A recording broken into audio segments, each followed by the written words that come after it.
Okay. Welcome. It's right at noon on April 3rd, Monday, April 3rd. We're in the offices of the Department of Human Resources. This is a weekly meeting of the SEBC Retiree Healthcare Benefits Advisory Subcommittee. I am co-vice chair, Representative Paul Longback. Our chair, Lieutenant Governor Bethany Hall-Long, should be here shortly, as should our other co-vice chair, Senator Brian Townsend. Can we start with the roll call? This is who I have right now. Can you all shift down? You all right? Oh, I'm-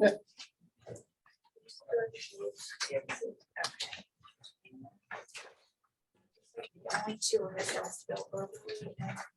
Okay, so should I call through it, or is that not needed for this? It's just keeping, so we've got again, Lieutenant Governor should be here shortly, Representative Bomback here, Senator Townsend is here, Secretary Cade is online, Secretary DeMatteis is online, our Insurance Commissioner Navarro is online, Secretary Geisenberger is online, Representative Michael Ramon is online, Senator Brian Pettyjohn is online, Wayne Emsley is here in person, David Craig is online, is that correct?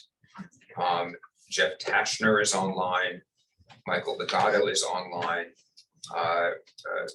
past Representative Overly is not seen online yet, and Denise Allen is here also. So with the quorum present, call order introductions, we begin with the approval of the minutes. They are in your packet. Thank DHR and others for putting everything up online Friday afternoon. Are there any comments on the minutes as submitted? Is there a motion to accept minutes as submitted? So moved. Second. Okay, very good. So I think that was Senator Pettyjohn and Representative Ramon and Mr. Emsley jointly seconded. So with that, we can have I guess we'll do a acclamation. Those in favor of approving the minutes as submitted, say aye. Aye. Aye. Those opposed, abstentions, passed. Okay, we're going a little faster than I expected.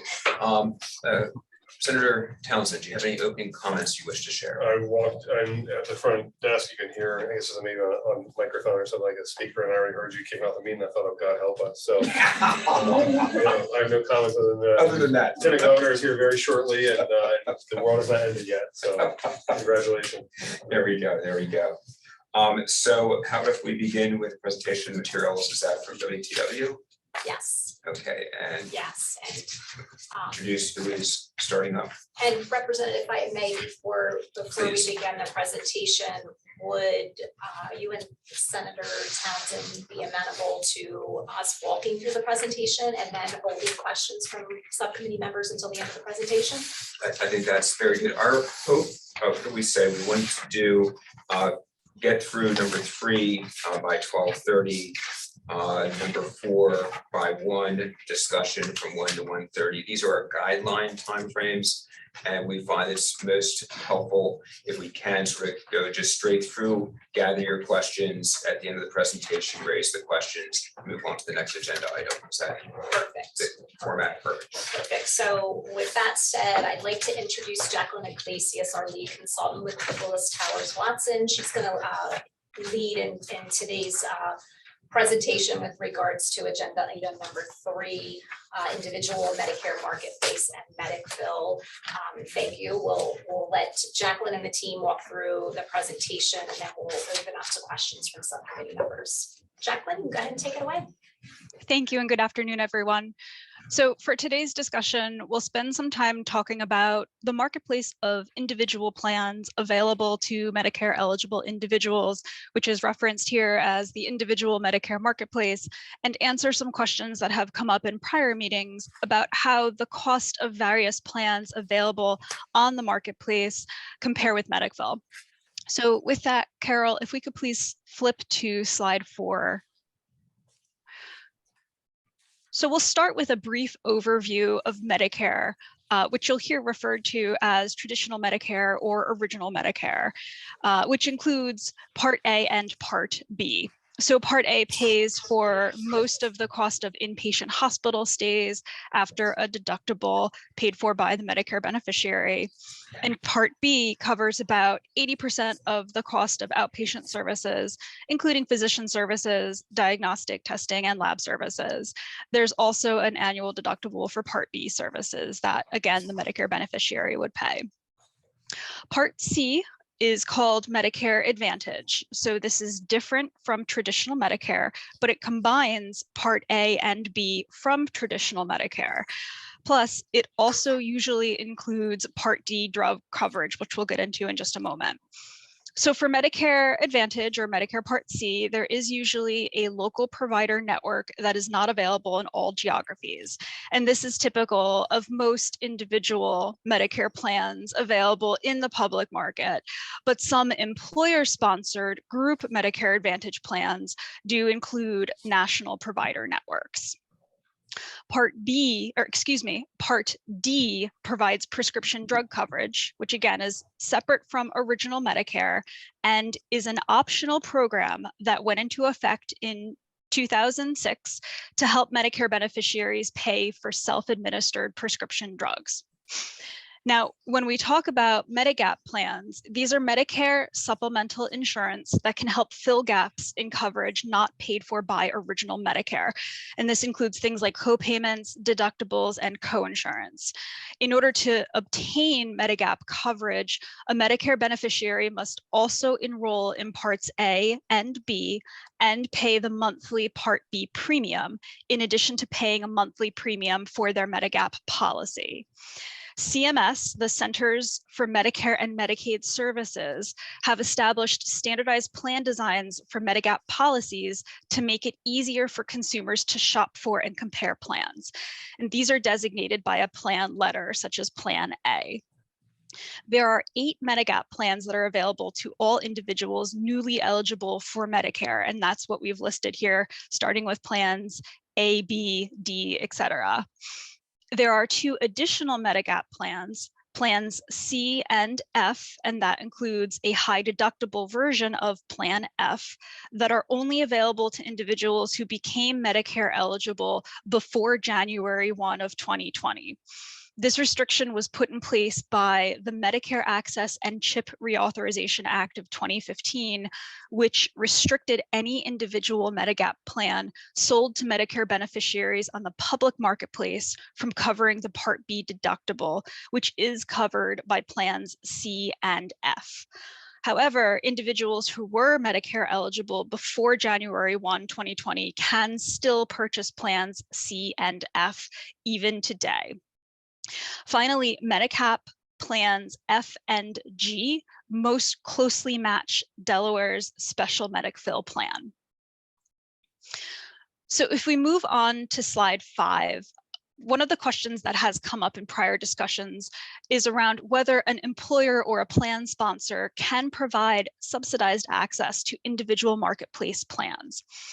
So while an employer or plan sponsor cannot contract directly with individual plans that are available to Medicare retirees in the individual marketplace, they can provide a financial subsidy for individual marketplace plans through either a retiree medical savings account or an RMSA, or a health reimbursement account or an HRA. So as an employer, you could sponsor a group Medicare supplement plan or a group Medicare Advantage plan that has basically an identical plan design features as one or more Medigap plans or individual MA plan with the same financial subsidy arrangement. So you could structure a group plan to basically resemble coverage on the individual marketplace for a given Medigap or Medicare Advantage plan or plans. And you can also provide a savings account like we've described below. Another option is employers can also contract with a third-party individual marketplace providing services such as an HRA, as well as additional concierge support for retirees using that marketplace. And on the next slide, we're going to get into the mechanics of that in a little bit further detail. But just to sort of differentiate between a retiree medical savings account and a health reimbursement account, I think the key thing to remember is for a retiree medical savings account, this is an account that is funded while an individual is still an active employee. So this is funded prospectively for that individual's future retirement, accruing dollars over the period of time that they are an active employee. And then once they hit retirement, then that retiree medical savings account can be used to purchase retiree medical coverage. And that can be used either for an employer-sponsored group plan or coverage on the individual marketplace. In contrast, a health reimbursement account is something that is available and funded once an individual retires. So after retirement begins, that retiree's former employer begins to contribute a set amount, whether that's an annual amount or a monthly amount of some amount of dollars to that account. And generally, there can be rules in place to allow those unused dollars to carry forward year after year. And so typically that's what we see as the account mechanism used with individual Medicare marketplace models to help retirees access and pay for the premiums associated with coverage available through those individual marketplace models. So if we move to slide 6, this is just a slightly deeper look into how a plan sponsor would work with a third-party individual Medicare marketplace to provide services such as HRA administration, access to different plan options, and of course, support for retirees to help them shop and access the best plans for them. So from a plan sponsor perspective, the plan sponsor would provide information around who is eligible, which retiree groups, and information about the HRA that is to be funded on behalf of those retirees, as well as providing those retirees with information about how to access this individual Medicare marketplace. And then from there, the marketplace provides the variety of different elements that you see at the bottom part of this chart.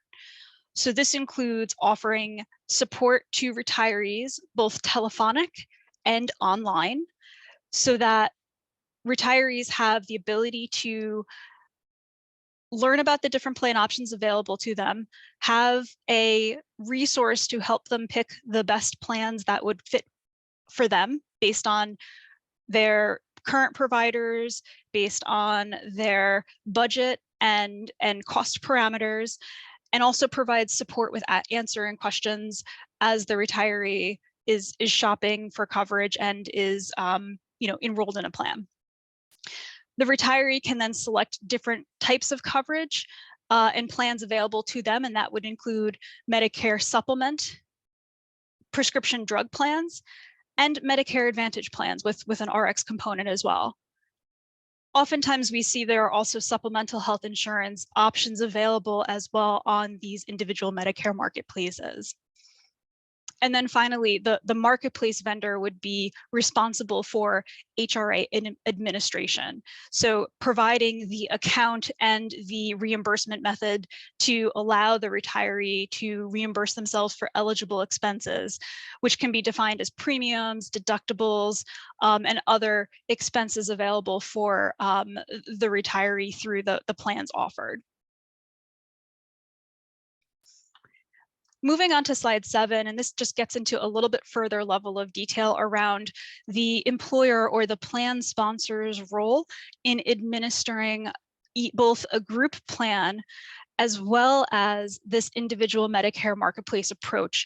And the point of this slide is really just to help differentiate between what responsibilities does the plan sponsor have under the role of administering a group plan, like the State Employee Benefits Committee does today, or under an individual marketplace approach. And so there are some differences in terms of what the scope of that plan sponsor's responsibilities look like.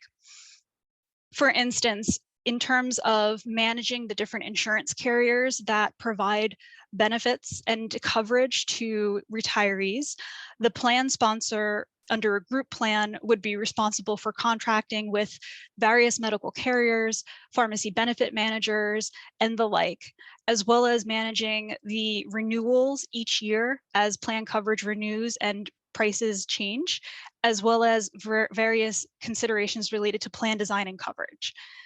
Under a marketplace approach, the plan sponsor has primary responsibility for contracting with the individual Medicare marketplace. And then that marketplace is responsible for interfacing with the carriers that are offered through the marketplace around things like premium renewals and plan design considerations and the like. So it does take the plan sponsor a little bit out of the responsibility for having to manage that group plan. Similarly, from a communication standpoint, largely the responsibilities for managing open enrollment and developing and distributing annual communications, while it would retain with the plan sponsor under a group plan, the Medicare marketplace would be primarily responsible for handling and coordinating those communications in conjunction with the plan sponsor for oversight. The one role here that the plan sponsor would retain would be around maintaining summary plan descriptions for either their group plan or the HRA plan offered under the marketplace. From an administrative standpoint here, again, the responsibility is pretty consistently the plan sponsors, whether it's for auditing the plan payments. In the case of the marketplace, that would be around the HRA payments, and funding the ongoing benefits that are being provided to retirees. But there are some differences in responsibilities when it comes to billing for premiums, as well as managing some of the appeal processes. And then finally, in terms of managing retiree relations, the large part of the responsibility from a group plan approach would retain with the plan sponsor. However, in an individual marketplace approach, that would largely be a responsibility of the marketplace administrator to support any retiree issues or questions or information that the beneficiaries are seeking. And then finally, if we move to slide 8, in thinking through some other considerations related to just establishing a subsidy amount that would be funded into this HRA, we can certainly perhaps spend some more time on some of the specific mechanics of how the HRA works at an upcoming meeting. But here we wanted to provide at least a high-level description of how an employer or plan sponsor can decide whether to provide a subsidy amount and how to do so for retirees and spouses. So as I mentioned, an employer or plan sponsor does have that flexibility to set the HRA amount and design features at their own discretion. There's a few subsidy level considerations which we've provided here, such as one factor includes considering what amount to set the HRA subsidy for, whether the employer is intending the retiree to use the HRA for pre-65 premiums, which are generally more expensive, or just post-65 Medicare plan premiums. There's also some considerations around, what's the targeted level of subsidization and the cost of individual coverage relative to what that person could potentially obtain through a group plan. All of those are various factors which lead into the decision around how to subsidize an HRA amount. There's a few other considerations related to whether that subsidy amount could be variable or fixed. We've seen instances where it varies based on age, length of service, and potentially even indexed or earns interest on the balances available to retirees who have access to that HRA. And then finally, some other considerations include whether to add additional funding if that retiree is covering themselves and a spouse, as well as other spending rules, including what is eligible to be reimbursed. So we talked about potentially allowing for premiums to be reimbursed, as well as premiums and possibly qualified out-of-pocket expenses. And then we talked about whether that funding would roll over year if there are amounts of that HRA subsidy that remain unused at the end of the plan year. So again, just a rather high-level overview of some of the key considerations for employers and plan sponsors to think through in terms of establishing a subsidy for an HRA. So with that, I am going to turn the conversation over to my colleague, Chris Giovanello, who's going to take us through some additional discussion around the individual marketplace versus Medicville.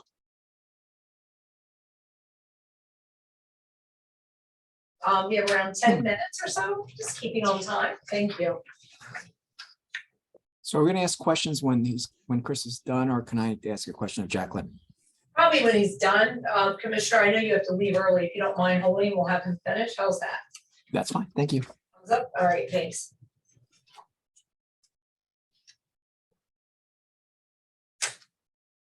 Are you Chris, there, I'm not sure we Chris? can hear you. Uh-oh. You might get to ask your question, Commissioner, if Chris isn't here. Unless Jacqueline's gonna cover for Chris. We're just having some technical difficulties real quick. I think he's just fixing his headset. All right, and if not, maybe you'll answer Commissioner Navarro's question while we're doing that. We'll multitask. So, Commissioner, Can you hear me now? oh, never mind. Go ahead, Chris. Sorry. I can hear you, Chris, go ahead. When in doubt, just unplug and plug back in, and there we go. So sorry about that. So we'll keep this section brief. This is largely a follow-up from last Monday's meeting.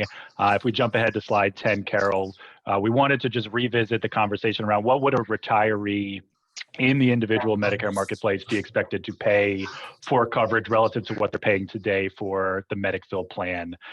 So previously we modeled a 50th percentile scenario, and now we're going to be including 10th percentile and 90th percentile scenarios. So what we're going to be looking at is medical and pharmacy costs, both out of pocket and premium costs, based on 2023 marketplace premiums. We're not looking at HRAs yet, so keep in mind that the state, if we were to move to the individual Medicare marketplace, the state would likely provide an HRA, as Jacqueline was just alluding to, that would cover the cost of expenses, both out of pocket and premiums for retirees. But right now, we just want to focus on what would retirees be expected to pay if they were in the Medicare marketplace on their own. So thinking about things like variable costs, deductibles, copays, co-insurance, as well as fixed costs like premiums. Those will be the total retiree costs. And keep in mind that those costs will vary by a few items, which are highlighted on the bottom of this slide. So utilization, plan choice. So are you going to enroll in, say, a plan G or a plan K? And then premiums also do vary by geography and age. So just points to keep in mind. If we jump ahead to slide 11, so this is the illustration, looks very similar to what we looked at last Monday, but this is for the 10th percentile. So we are varying costs now by 3 factors: geography, age, and then claims utilization. So we have a census, we know where retirees live and how old they are, so we can pretty closely approximate what folks would pay for the different plans based on those 2 factors. The variable factor is, of course, claims utilization. So we know that can vary significantly from retiree to retiree, as well as year to year within the same group of retirees. So this is just a way to sort of vary the expected cost for different retirees. So when we say 10th percentile, again, we're talking about a low claim utilizer who is on the younger side of the age spectrum in a lower cost geographic area. So there's only about 10% of folks that would be expected to have lower costs than what we're showing on this slide. So again, here you can see the premium contributions for Medigap plans K, G, and N, as well as for 2 sample Medicare Advantage prescription drug plans, in this case with $0 premiums. And then you can really compare the out-of-pocket costs for these different plans relative to Medicville. So we know Medicville, roughly $0 in out-of-pocket expenses for retirees on the medical side. There are some pharmacy copays though, so there is some expected cost there on the pharmacy side. But then you can compare it to those Medigap and Medicare Advantage prescription drug plans. So when we just look at Medicville here versus the Medigap plans, Medicville is much cheaper. Again, most retirees paying $0 in premium contributions, as well as limited out-of-pocket expenses. Then you can compare that to those Medigap plans, as well as those $0 Medicare Advantage prescription drug plans. So you can see the variation there in the spectrum. And then again, this is just cost for retirees. So keep in mind that, the currently Medicville costs the state about $4,900 per retiree. So that could be the starting point for an HRA. So anytime we're showing costs below that threshold, that would be amount, again, potentially funded through the state's HRA that would be available for retirees to pay for both their premiums and out-of-pocket expenses. In the interest of time, let's jump ahead to slide 13 and show the other sort of range of the spectrum. Slide 12 has the 50th percentile that we reviewed on Monday. This is that 90th percentile. So now we're looking at a retiree, higher claim utilizer, likely older, which leads to higher premiums and also in a higher geographic area. So we know that Delaware premiums in the individual marketplace for these Medigap plans are lower premiums than, say, Pennsylvania and Maryland. But here we have that really higher drug utilizer. So you can really see the impact both in the premium costs being higher than they were on the prior slides, as well as those out-of-pocket costs being much higher as well. So this is where you really see the retiree on their own would pick up, significantly more cost than what they're paying today in Medicare. But again, that would largely be offset through the HRA. The other item I want to call out on this slide, you'll see that at the pharmacy cost in the middle of the screen here, $2,000. That's based on a change from the Inflation Reduction Act, which has changed Part D benefits starting in 2024, but in 2025, out-of-pocket drug expenses for Part D are going to be capped at $2,000. So no retiree in the marketplace would have to pay more than $2,000 in out-of-pocket expenses. So here on the 90% utilizer slide, higher drug utilization means higher cost, but that would be capped at $2,000, which is a sort of big win, if you will, in the marketplace for Part D and really strengthening the value of that program for retirees in the marketplace. And then you can see just the variation. Again, we know Medigap G, the medical out-of-pocket expense there, that's just your Part B deductible. The last thing I'll add, we're not modeling Plan F here. So I know Jacqueline talked a good bit about Plan F being available to anyone who was Medicare eligible prior to January 1 of 2020. Plan F is extremely expensive relative to the difference between Plan G. So when we looked at the footprint, really the only difference between F and G is that Part B deductible, which is about $19 a month. If we look at the actual premium differentials in Delaware's footprint between F and G, it's anywhere from about $40 a month up to $70 a month. So you wouldn't want to enroll in Plan F unless you were paying, say, $19 or less per month relative to a Plan G. Otherwise, Plan G will be a better option. Again, just based on the fact that you're only being asked to pay the Part B deductible, and that's the difference between Plan F and G. So this should give a good sense of sort of the variation we could expect for retirees based on different utilization, ages, and where they reside. I'll finally just add that this is also sort of, the triple hit worst case scenario, if you will. So just because you're a high utilizer doesn't necessarily mean you're also in a high cost area or that you're on the older side. So this is, higher utilization, higher premiums, and higher cost area. That could still vary. So even for some of those higher utilizers, you could expect to see lower premiums based on age and geography as well. So we wanted to share that just to give a sense for, again, those retiree expected out-of-pocket costs in the marketplace. Again, keep in mind there would be HRA dollars available to offset these costs though, but this should give you a good sense of what's out there and how much it costs relative to Medicare. Well, thank With a you. minute to spare. Thank you. With a minute, yeah, you noticed the timekeeper, the professor, that's why I was late. You can blame my nursing students at clinical, apologize. Commissioner Navarro, you had a question, sir? Well, I think it was partially answered, but so just, this probably sounds like a silly question, but do we think that the state would provide approximately that $4,900, as a sort of a fixed amount for retirees 65 and older? And if that's, that number hasn't been determined yet, could you use it like a flex spending account where that the retiree could put more into that? And the last question is, if that's the number that the state would provide, then why not just keep Medicare? And again, I'm sure there's silly answers to those silly questions, but I'd just like to hear them. Yeah, so Commissioner, I'll start. I think 4,900 would be the starting point. So if that's approximately what the state pays for Medic-Fill, you wouldn't need to pay more than that in an HRA.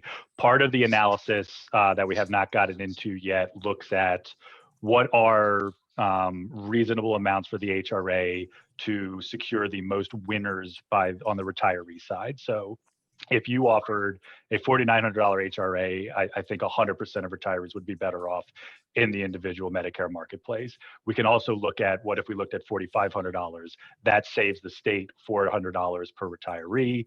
What percentage of retirees would win in that scenario as well? And then we can look at various scenarios from that perspective. I will say the $4,900 today is based on a self-funded plan that grows every year with trends. So call it 3% on the medical side, 8% on the pharmacy side. So that is what drives the state's OPEB liability for Medic-Fill. If you were to move to the HRA approach, you really cut back on that trend piece. So even if you indexed it, say 1 or 2% per year, you would be saving the difference between that indexing and trend. And that's where you would realize some of those OPEB liability savings as well. Does that answer your question? It does. So, and the other part of that was if retiree wanted to perhaps save, put aside a little bit more, similar to a flex spending, could they contribute to that as well? Not to the HRA. So the HRA would be notional dollars provided by the state based on whatever fixed amount you wanted to provide to retiree spouses and so on. Thank you. You're welcome. Good questions, Commissioner. And I know we'll probably get into delving into that a little bit, particularly where Chris talked about the OPEB and different runway of options we may want to consider, whether with current or future employees even. So we've got a lot to discuss. Any other questions before we get to the other section? Before we do, I was going to share a couple updates. Any questions from anybody here around the table? Anybody online? All right, seeing none, before we jump ahead to the Q&A period on item 4 with the OPEB dialogue. Again, sorry, I was a couple minutes delayed taking care of health patients with nursing students this morning. Wanted to mention with my co-chairs, we've had a conversation that we've recognized since our SEBC, and I believe Secretary Devanius is online as well. SEBC, as we know, is due to vote on the extension of contract on the 24th. And given that, we've all felt this sense of pressure about this May 1 deadline, and I'll certainly turn to my co-chairs if they want to add anything. We made a decision to allow ourselves kind of a room to breathe and to extend, I don't want to say an artificial date because I do want us to take our work seriously, but take a breath of allowing ourselves to extend beyond May to really have an opportunity to delve into options for the General Assembly. Obviously, the General Assembly leaves June 30th, so we're not talking a year of breathing room, but so that we have more of a comprehensive sense and less rush to put something on paper. We can put a short summary, certainly together for May 1 of our summary of what we've accomplished, tentative thoughts on a runway for options. But I wanted to mention that, and to our committee members who are here, I apologize if some of you thought you were going on a world vacation. To the retirees on May 1, hopefully folks will be able to continue beyond May 1. If you know you're an appointee and you have a conflict and you cannot continue beyond May 1, let us know. I'll turn to Senators Townsend and Rep. Bombach. I know they know the legislation. This is not one of those situations, to my other colleagues in the Senate, Senator Pettyjohn and Representative Ramon, where we have to come back and modify the legislation. So I don't know who wants to jump in. I think it's Governor. I'll note that the legislation itself, it talked about a May 1st report date for the topic as it relates to the fiscal year 24 budget. So the budget that the legislature will pass this June, the idea was getting this group's thoughts on this topic as it might affect that budget. But in many, if not every single way, the timing of all of that has been modified heavily by the decision of the SEBC to extend the Medicare plan until July 1st, 2024. So that decision, essentially the entirety of fiscal year 2024 has been made already. So that was the only, time sensitive or time certain reporting requirement that the legislation had contemplated. Frankly, because this is such an important topic and a complex topic, that the idea of solving every aspect of it in 4 or 6 or 8 or 10 weeks, however long we had together once we got up and running, was never really what we contemplated. We never contemplated we'd be able to solve all of it or should try to solve all of it. And then I guess my perspective is the report, although statutorily required, is essentially moot at this point because SEBC has made a decision to extend Medicare for all the way through the end of fiscal year 24. That's not to say that we couldn't submit something. It's not to say that we shouldn't submit something. But I think the idea is now we have additional time to really dig into. We've been digging in obviously, but continue to dig into what sort of the ultimate version of all of this should look like. And I appreciate the Lieutenant Governor. I mean, I don't think we should feel constrained by a May 1st deadline that never called for a comprehensive report, never intended a comprehensive report. And in fact, even what it called for now has been sort of, in a good way, overridden by the SEBC. So those are my thoughts with regard to May 1st, May 1st deadline. Right. Or soon will be April 24th, right? Okay, Good. Representative. Yeah, just want to tag on to that and just point out again, SEBC has not made this decision. The SEBC will be considering making a vote on whether to do that or not. Several of us are hoping that they will indeed agree to postpone it, keep Medicare for another 6 months. And we're sort of going on that assumption. So start with that, agree completely, Senator Townsend, there's no need in the budget process, which does need more time to work through the legislature. So that pressure, assuming that SEBC acts later this month, is completely gone. If, however, there's legislative actions that the subcommittee is recommending, then, and especially as it relates to, even with an extension to July 1st of next year, there would be presumably the SEBC doing the bidding process and speccing out what they're asking companies to bid on. There could be opportunities for legislative action for sharing opinions of the legislature or requirements by the legislature. Still, we have that June 30th deadline for the legislative action. So we're not off the hook, but we think that we're off the hook on the budget matters. So agree with everything the senator said as far as no need to or no need not to give a status report to the governor and the legislature as of May 1. But indeed, we cannot check out on May 2nd. No, we're not. Much more work must be done. No, we won't check out. And did you want to say something else? Like I said, I appreciate Lieutenant Governor's lighthearted comment about vacation. I certainly hate to interfere with anyone's vacation. I don't think her point was that there's going to be a weekly meeting all the way through the summer per se. But the idea is we need to figure out, I think, what a sort of a practical deadline is, whether it's July or August or September, or October or January, whenever. There's a lot of good analyses going into this, a lot of public input going into this. Let's figure out, when that all kind of comes together for a product that maybe kind of gives some additional context or ideas or suggestions to the SEBC or however else it works. I also say I didn't mean to insult anyone or cause any problems for anybody by talking about the extension of Medicare as it's already happened. But in my mind and spiritually, it already has happened. You're speaking it into the universe. That's sure. Good. That's a good thing. Senator Townsend, Yes. Townsend, it's Claire. The other point is we do have to wait for the final court ruling, which could take us to the fall as well. Okay. Yep. And so I think that I know they've been focused on May 1st, but I appreciate the opportunity to kind of get more color around what May 1st was intended for, and I think in many ways, but it no longer is really relevant for. But that's not at all to say that again vacations will be modified, and that there will be some real good analyses and meetings at some frequency going forward. No, we respect that, and we respect the contracts in place now and the contracts that need to be negotiated. So I do feel we'll continue to move forward. And speaking of moving forward, what we elected to do was just have a conversation on the next item on the agenda. which is OPEB post-employment benefits. Some of you listening in are experts, some perhaps in the room here, others maybe aren't. So we wanted to start with a high level kind of conversation, and we just kicked around 3 or 4 really simplistic opening questions to the finance department. Before I go there, Faith, did you have anything you would like to add that we may have missed? Or Secretary DeMatteis?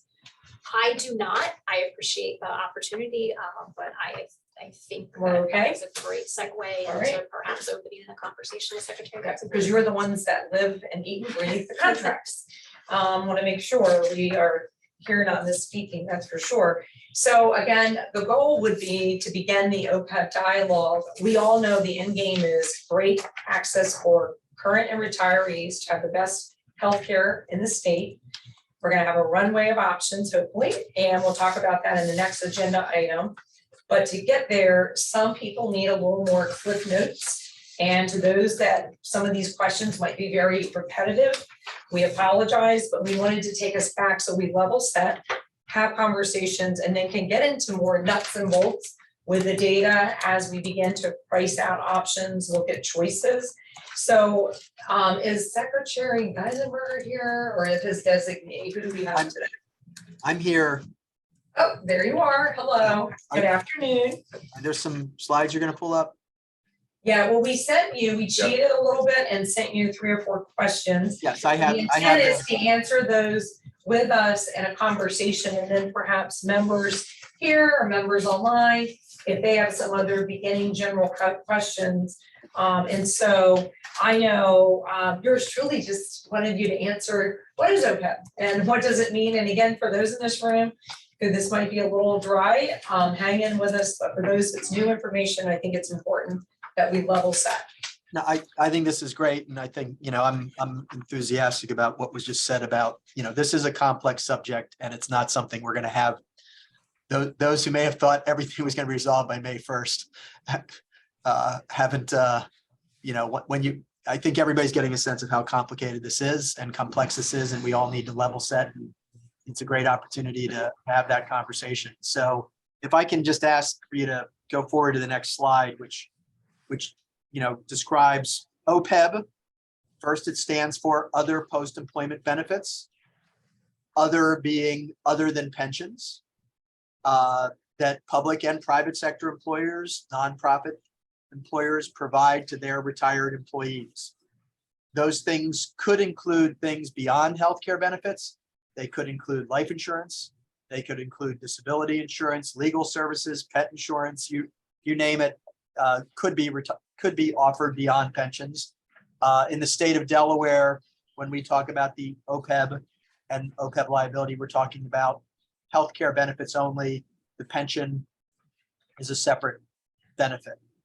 And then you've got what the liability is and what and again, this is not unique to the public sector or to Delaware, except to the extent that some employers offer OPEB benefits.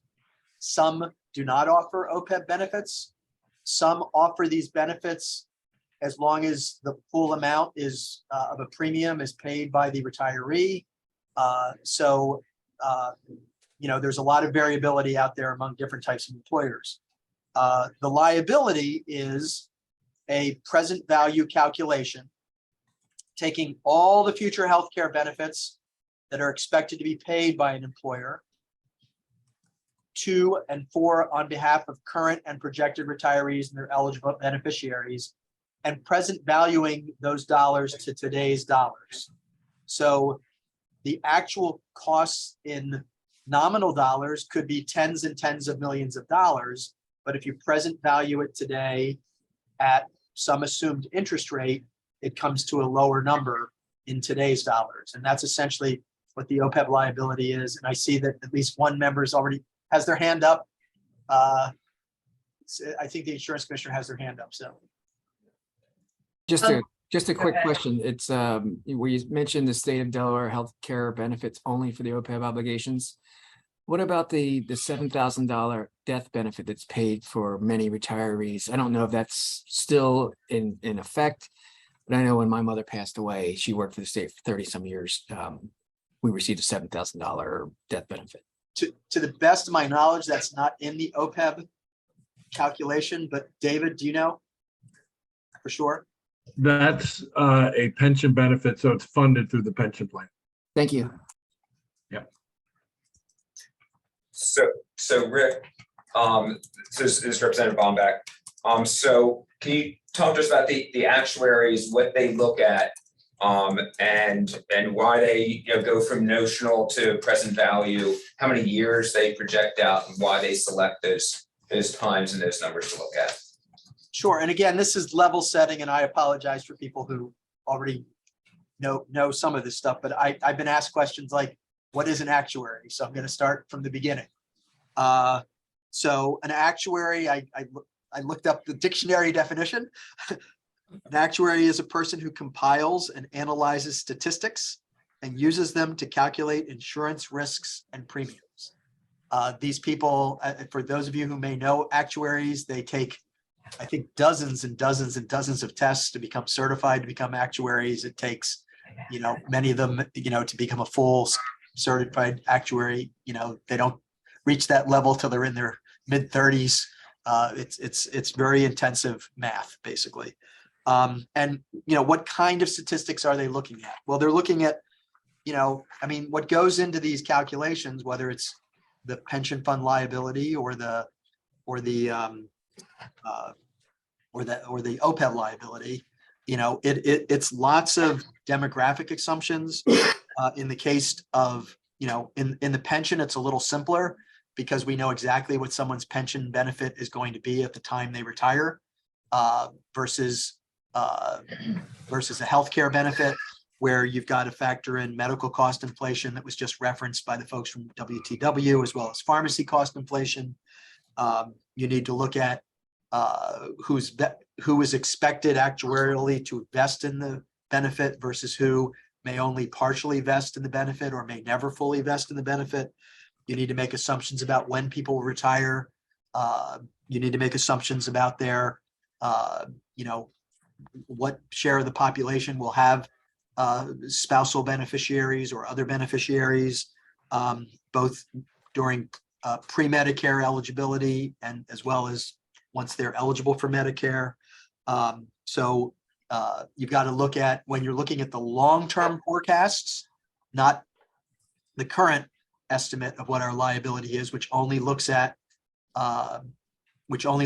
the current population of active employees and retirees, and makes assumptions around when those active employees, how much service they'll have and when they'll retire. When you're trying to do a forecast of what you think the liability may be in 2020 years from now or 30 years from now, which is the exercise that we're engaged, as part of the exercise we're engaged in here, that this committee will want to do, you then need to start bringing in estimates of future active employees and what benefits they will vest in and become eligible for. So it is lots and lots and lots of assumptions. I think what you can certainly say about the OPEB estimate is, like any long-term estimate, including our revenue estimates, they will be wrong, but they'll likely be directionally accurate in terms of where they're headed. They'll be wrong because no one can get every assumption exactly right. There will be changes in inflation. There may be changes in state hiring rates. There may be changes in the behavior of retirees or the behavior of active employees in terms of how long they choose to serve or don't serve. What actuaries have to use, though, is an actuarially defensible assumption. One good example of that is in thinking about the value of this 1% of the budget contribution that had been proposed by the Retirement Benefit Study Committee, that was included in the fiscal year 23 budget and is in the governor's recommended budget. You have to make assumption about budgetary growth. When the actuaries make that actuarially reasonable interpretation, what they're currently doing is looking at the last 10 years of budgets and taking an average to make their assumption. We could ask them to make other assumptions, that the budget will grow 10% a year, or that the budget won't grow at all, but they're going to use some number that is actuarially defensible based upon, historic trends as well as other types of trends. So does that answer the actuary question? So Rick, how about if we get to the funding history chart on the topic of how we've been funding this thus far, and you've got what, 15 or 20 years worth of stuff Can you go there. forward, I think one more slide. Two more Thank slides. you. Sorry. Thank you That's it, for right? doing these in Yeah. advance. And to the group here, though, you can certainly ask questions. We just submitted a few generic opening questions. So can you describe the blue and the orange and There was a presentation provided, I think, by the retirees at the last meeting that was done on a percentage of payroll estimate.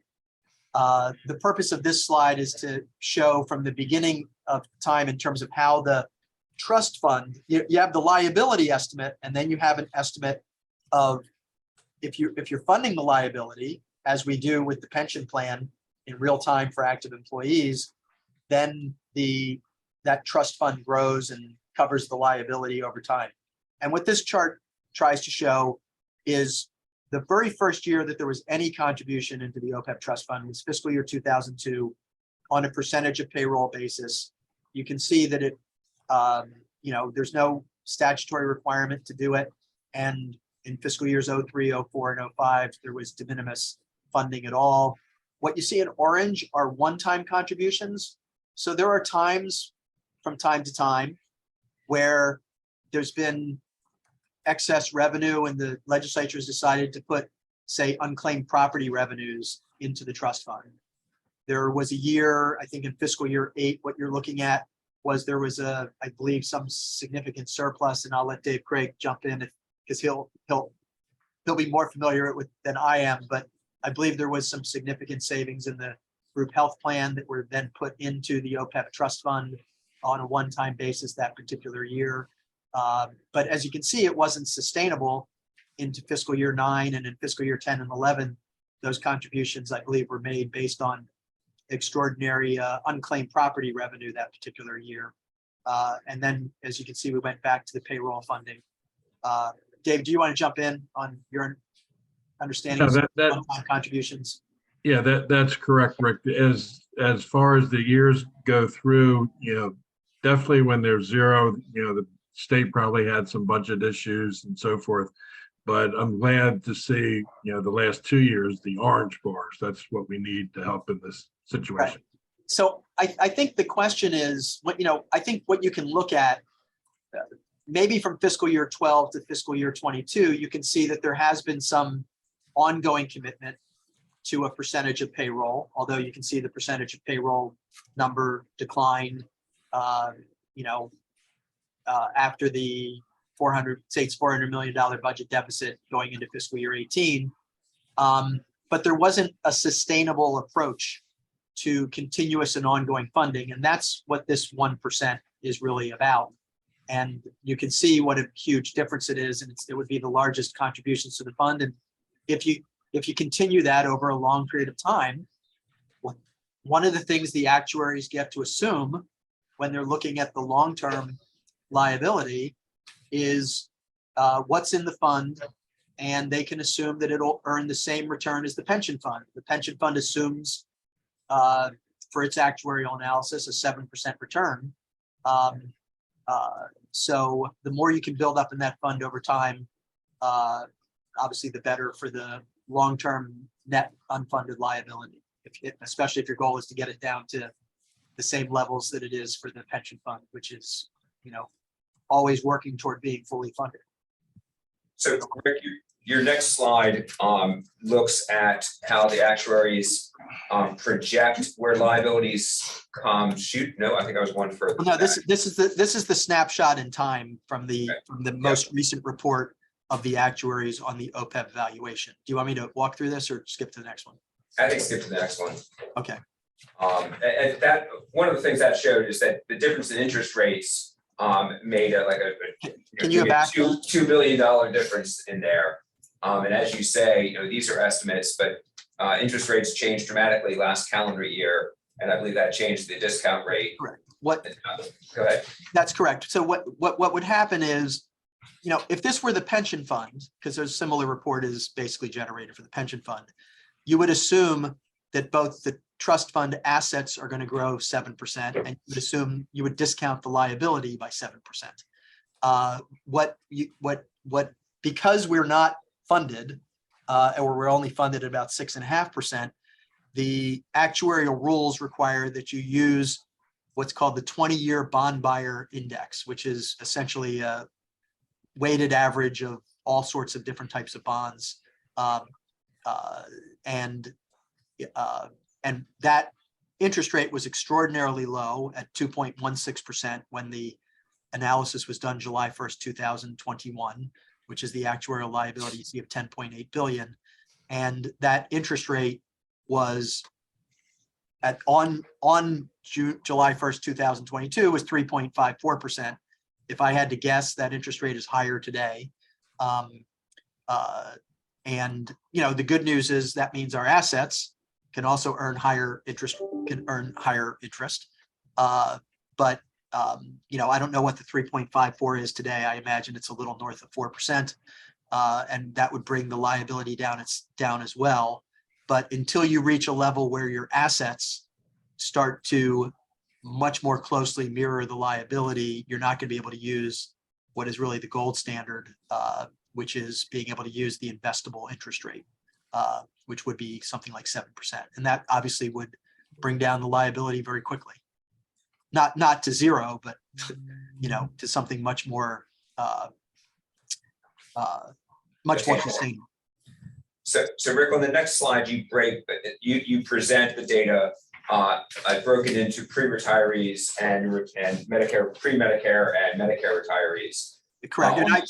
I just want to be clear that these are actually estimates produced by Chiron. I am not an actuary. None of this comes from Rick Geisenberger or the Department of Finance. It comes from the actuaries that have been, and David can confirm this, but I believe these actuaries did their first estimate of OPEB liability back in the mid 90s, maybe.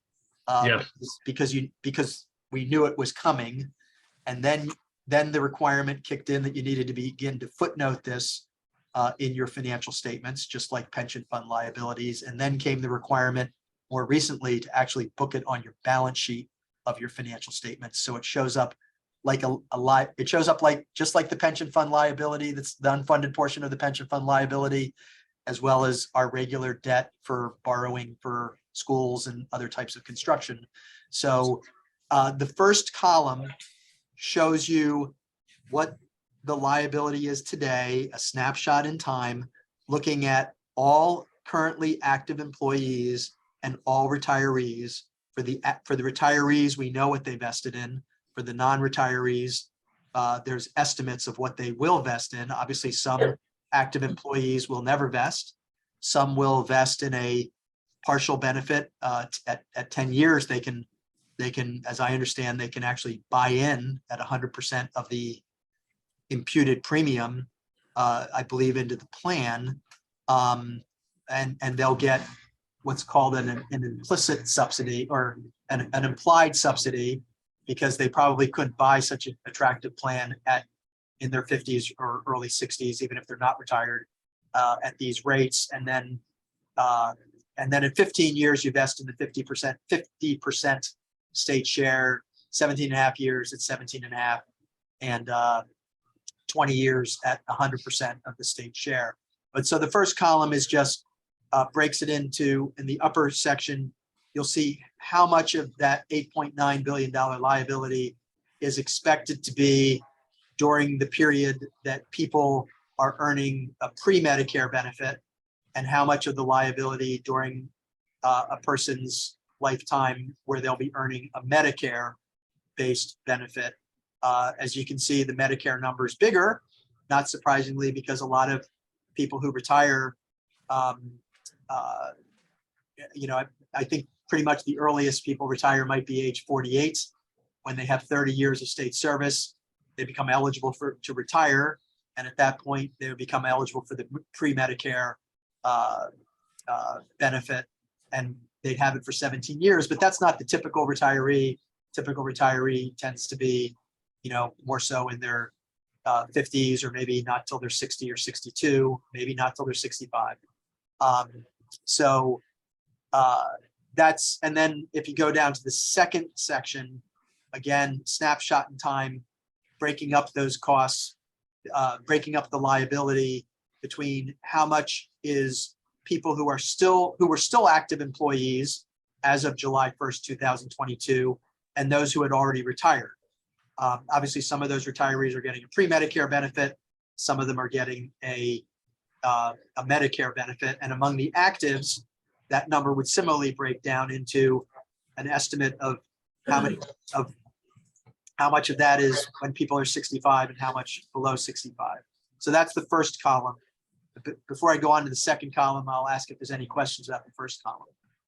So Rick, can you help me understand? So for instance, the top left number, well, first thing is I look at that and see pre-Medicare cost, the top left is 2.9 and the Medicare is 6.0. So I look at that and simplistically say the number for the Medicare retirees is twice the total contribution to the unfunded liability as the pre-retiree contribution. Am I off on anything big in saying that? No, I think it's important though to recognize that that pre-Medicare and Medicare number also includes an estimate of active employees during their, some of those active employees will retire pre-Medicare and get a pre-Medicare benefit. Some of them will not retire till they're 65 and they'll only be in the Medicare. So, you need to recognize that there's an active employee component to that pre-Medicare, Medicare. And that's what I wanted to get to. So when I'm looking at that, that's not the current pre-Medicare people and all the costs for them, including once they turn 65. That is only the cost of our retirees during their pre-Medicare retirement years in the projection. Is that correct? That is my understanding of that number, yes. Okay, and therefore, as a subcommittee member, I can say a third of our unfunded problem is the responsibility of how we have structured our retiree but pre-Medicare benefits, and 2/3 of the problem of the unfunded liability is tied to how we're delivering Medicare age health benefits to our retirees. Is that, am I off? I think that's not an unreasonable way to think about it. I will say that these are moving numbers. There will be new numbers on July 1st, 2023 that we probably won't have until next November. And, Sure. And as I recall, you just said 1/3, 2/3.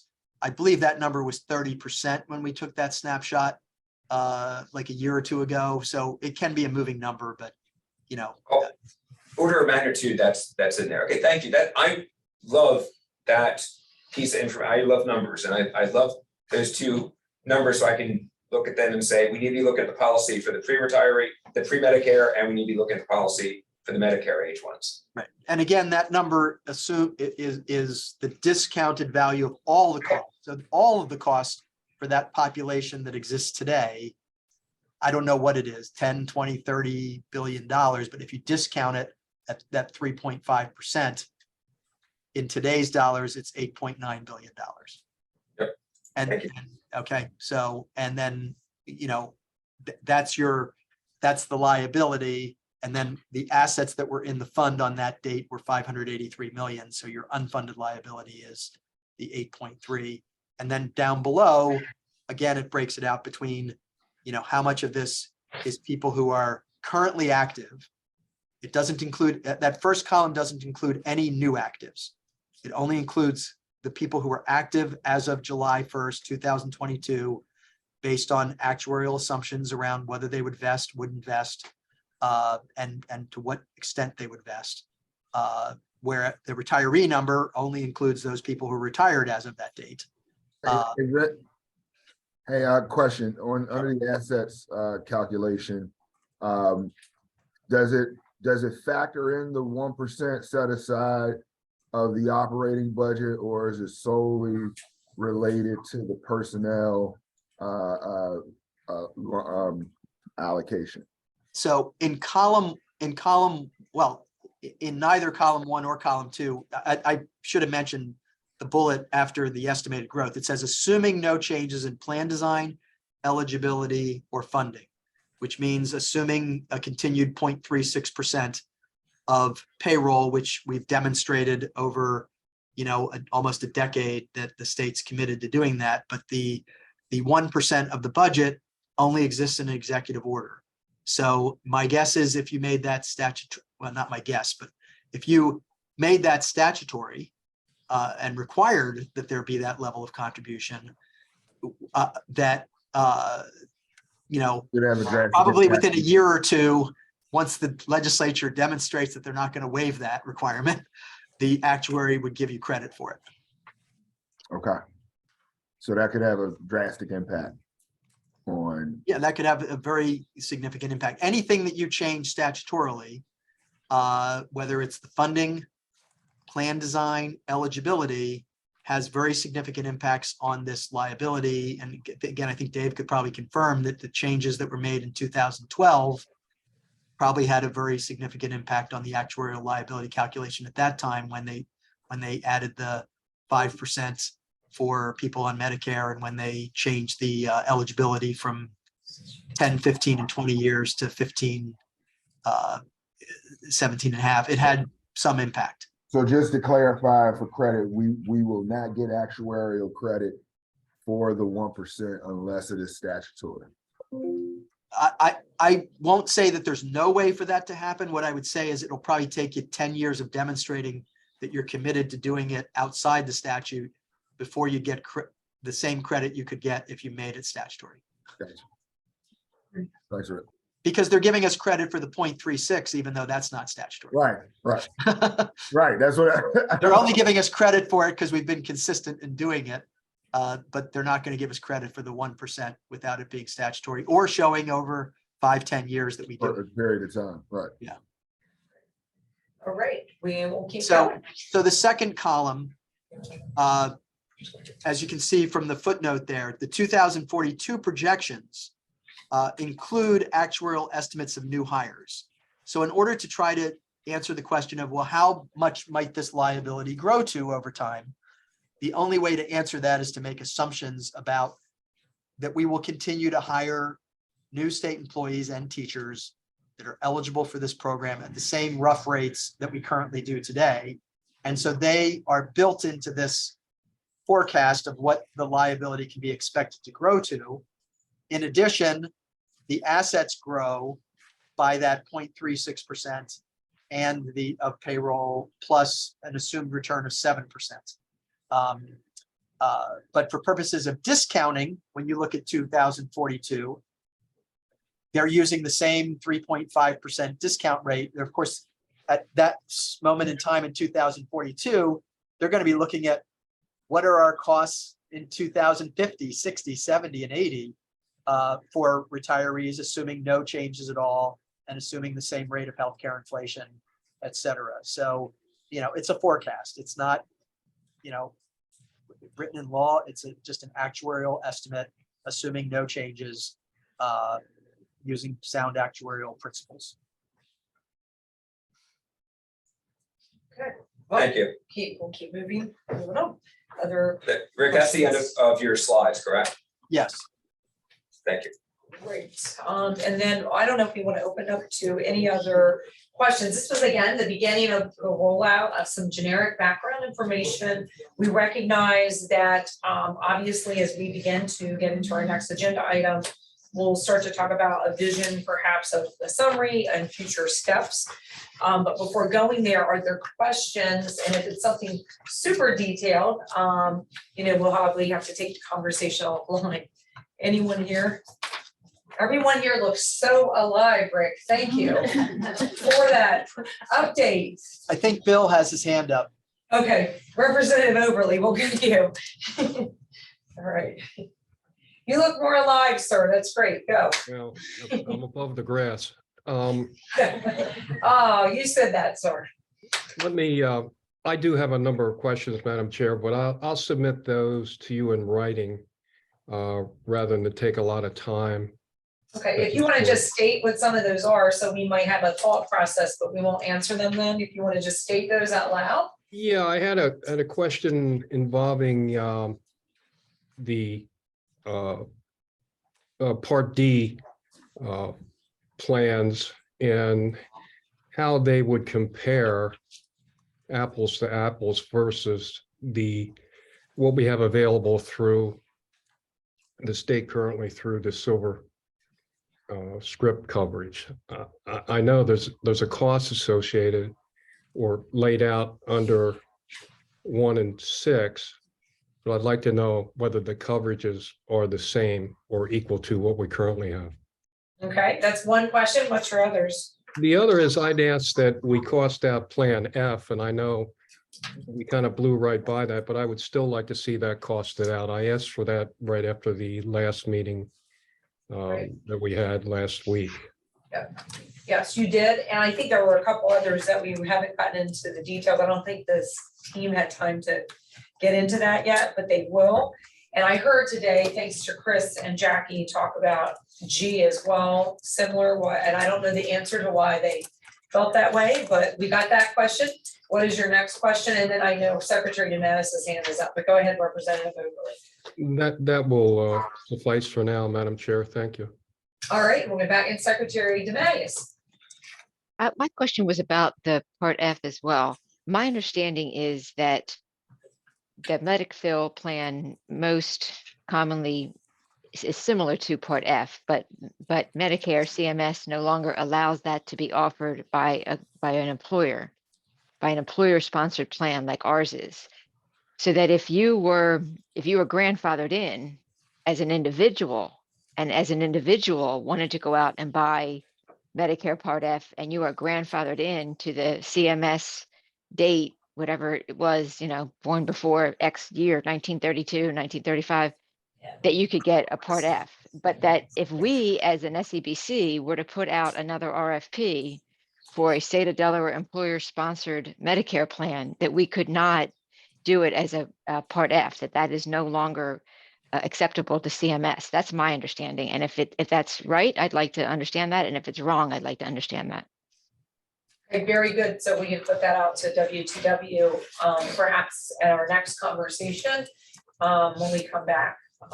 So any other questions from the presentations from this morning already, WTW or the OPEB? Anyone?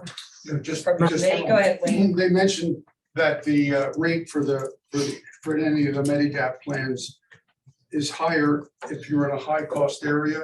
And the question is Delaware a high cost area? Okay, that would be a consideration for them to answer. Okay, Representative Ramon. That's right. Oh, sorry, Senator. Just on Wayne's question real quick, I'd be curious, sorry, this is Senator Townsend. I'd be curious if in describing in which ways, if any, Delaware is in a high cost area, to the extent it might not be clear on the face of that answer, if you could also indicate whether there are ways to address the drivers of that. Right, purchasing pools and things of such. Okay. Got it. Representative Ramon. Thank you, Madam Chair. I was just wondering, I brought this up before, and I know that we have been getting different answers, or at least I think I see something different than what we're being told. But because of the raise in the interest rates, it sounds like I was just listening to that return towards the actual cost will enhance as rates go up. If they continue to go up, if they don't get to continue to go up, that was one positive cash flow factor. And then, in my opinion, the back-to-back drops in average age expectancy going down in the last 2 years. That should also change another curve. Just having said that, without asking questions, can I please have, can I obtain the actuary worksheets? Like I don't want to just see the numbers that I want to see how they got to the numbers, because if those 2 points in essence are monstrously contributing to the curve and the number that we're getting to. I also wanted to understand the other chart where we said we put in the extra income the last 2 years. Is that the last 2 years, this year, 2023 and 2022's fiscal year for the state, or is that 21 and 22? That we had extraordinary income in 21 and 22 of over $1 billion something. Did we put extra as part of that extraordinary income? Was that those two reflections of the orange or yellow? I can't tell on my thing. Lines going higher or yes? I think I can answer both questions that the representative had if you give me Thank you. 1 minute. Go ahead. So let me just be clear on the actuarial assumptions. No one single assumption, no 1 year of COVID or 1 year of anything is going to have a huge impact on these actuarial assumptions. The hugest single impacts are assumptions around healthcare inflation. They're going to drive the vast majority of these assumptions because the other things don't change enough.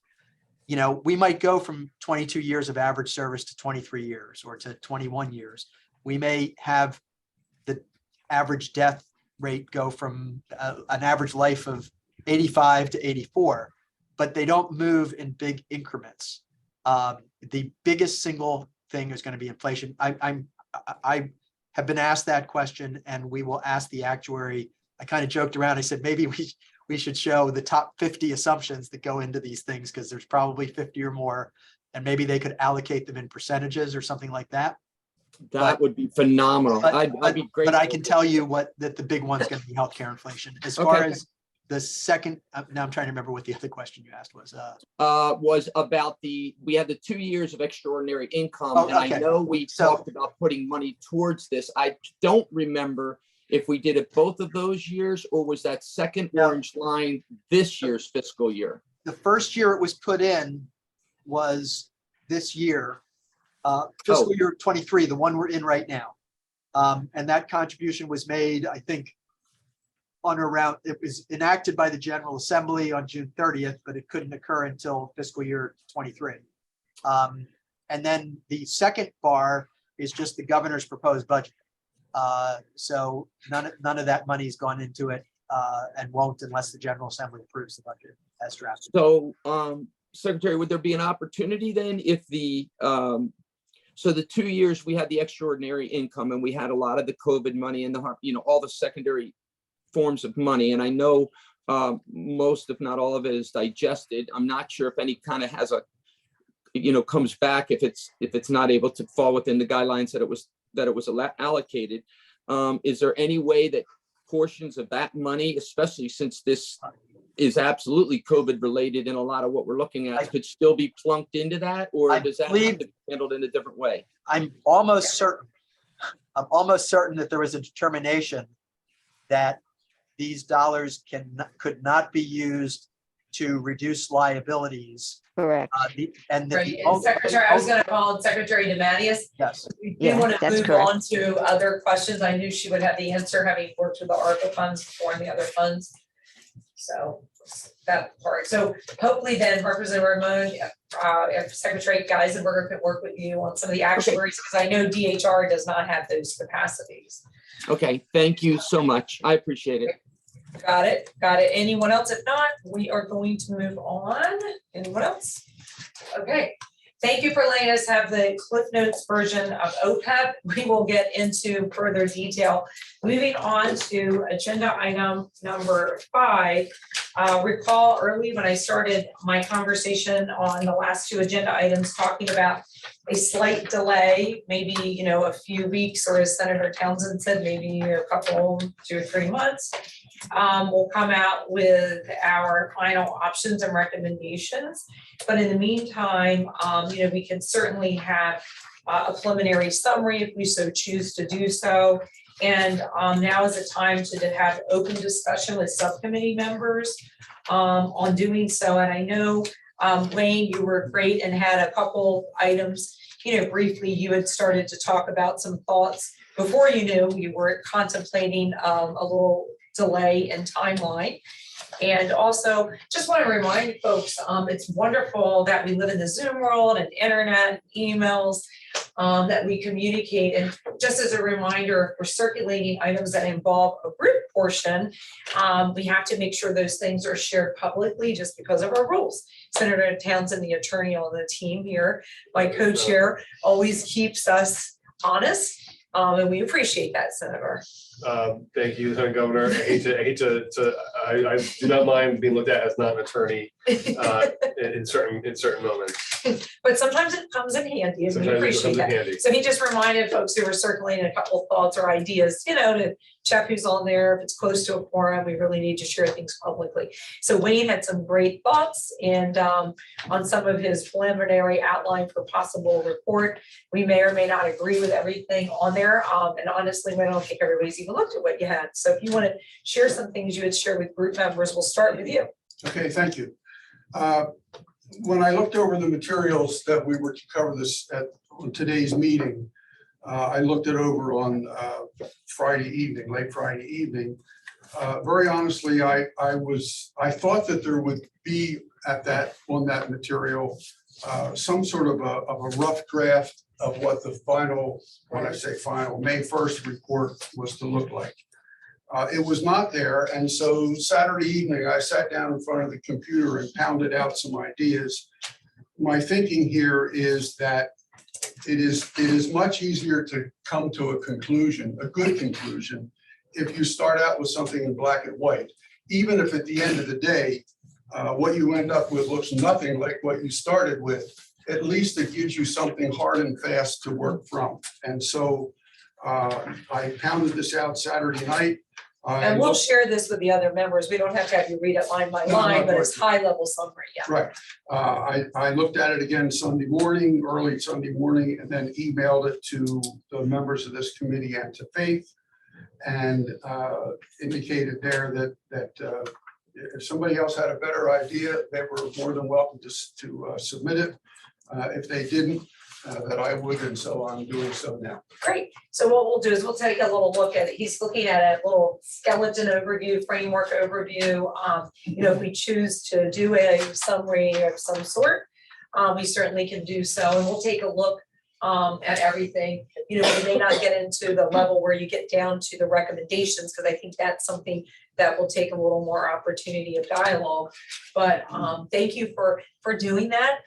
It's nice to have a retired teacher go on this Saturday night. Took the time to do that, and others certainly as well. We appreciate those scholars.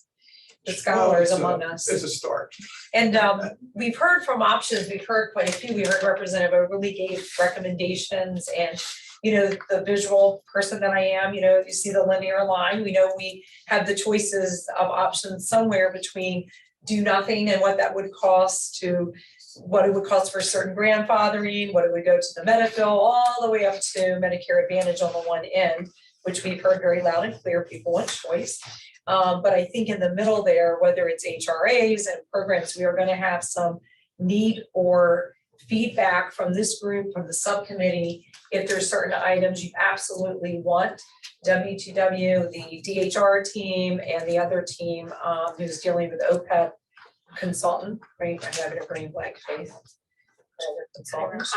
Iron, thank you, sorry to them.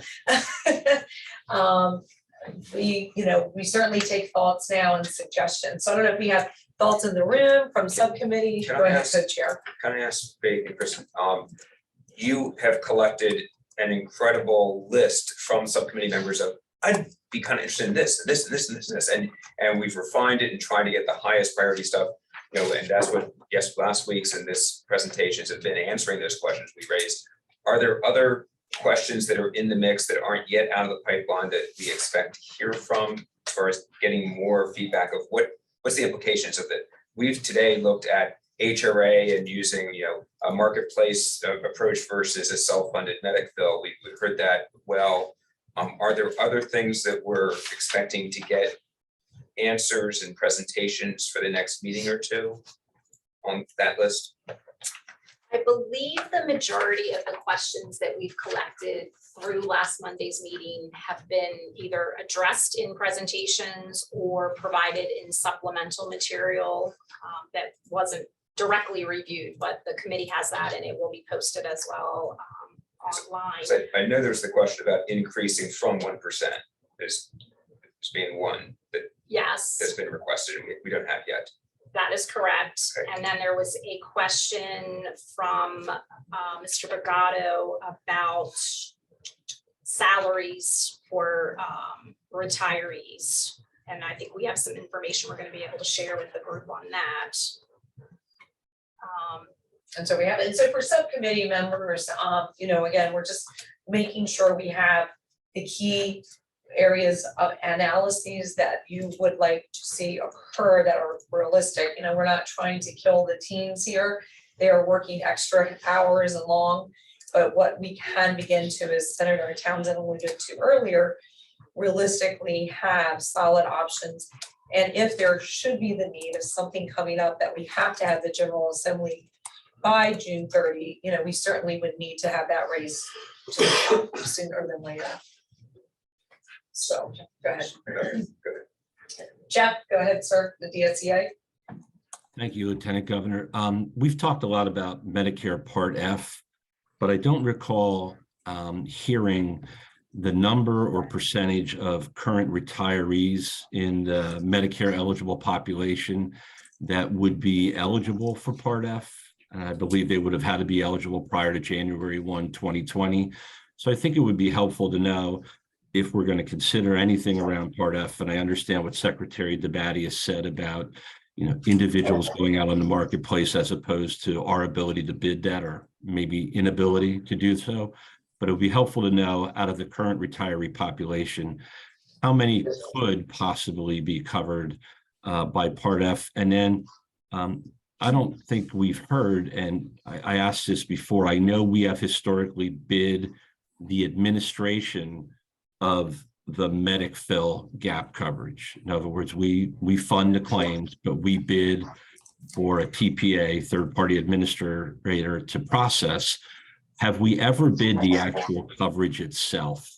And if so, what were the results, so we know about that possibility? Okay, we'll have to take that into consideration. If Faith, you were going to say something that looked like.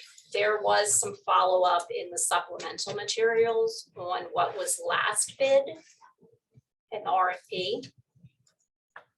Was it there? Was that enough? And it's something maybe to be. Yeah, and I believe we bid the Medicare Advantage portion. I didn't, and if I missed it, I apologize. If you just want to, email me or text me where it is. I'm looking for if we have ever bid the actual Medic-Fill the gap coverage. So I recall seeing that the bid went out and said, please bid Medic-Fill, please bid Medicare Advantage. So the request went out for all of it. I don't know if anything's, I know 2 came back for Medicare Advantage. I don't know if any bids came back, any proposal came back on the Medic-Fill. It did. The proposals included Medic-Fill and Medicare. They did Advantage. before the SEBC. Yes. Yes. I recall those votes. Got those, but thank you for those. Anyone else? If not, we're going to move to reminders and then public comments. Yes. Yeah. Yes, certainly. So, I'm going to go back to that slide where 1/3 of the liability comes from the pre-Medicare phase. So I would push for the subcommittee to include a factor for saving dollars for those years of our retirees. We've looked at different ones and perhaps waiting more years so that, and grandfathering fine. So, if you have fewer than 15 years, then when you retire, it may be that you don't get any health benefits until 65 or maybe until 60 or 62. I think, and this is something that the RVSC looked at before, but having a delay on eligibility for health benefits. So as Secretary Geisberger points out, a 48-year-old retiree is not getting health benefits for 17 years on the state's dime. I think that as a subcommittee, we should have something to address that 1/3 of the unfunded liability. So that I'd like to make sure we look at if we can increase the payroll tax from 0.36%, if that's correct, on the current level, see what the impact on the funding would be. We already said going above the 1% of the budget for that. And I'd like to explore, I know that Lieutenant Governor has spoken with Governor and Lieutenant Governor, I think at Rhode Island. Governor McKean. The HRA approach that Rhode Island uses, where the amount is not a flat amount for all retirees, but is rather it scales based on age to be what the filed rates are in that state for the lowest cost, I think Medicare G supplement program. It's the whole, I don't like us being self-funded. I just worry about having a really bad year and having it hit the state. I like the idea of going to an HRA at a way, and these charts, I love the charts that WTW gave us for the 10, 15, and 90%, and 10%, if you're the most healthy 10%, then Medicare Advantage is the best thing for the combined retiree and state. But if you're in the worst 10%, then that's the worst solution for you.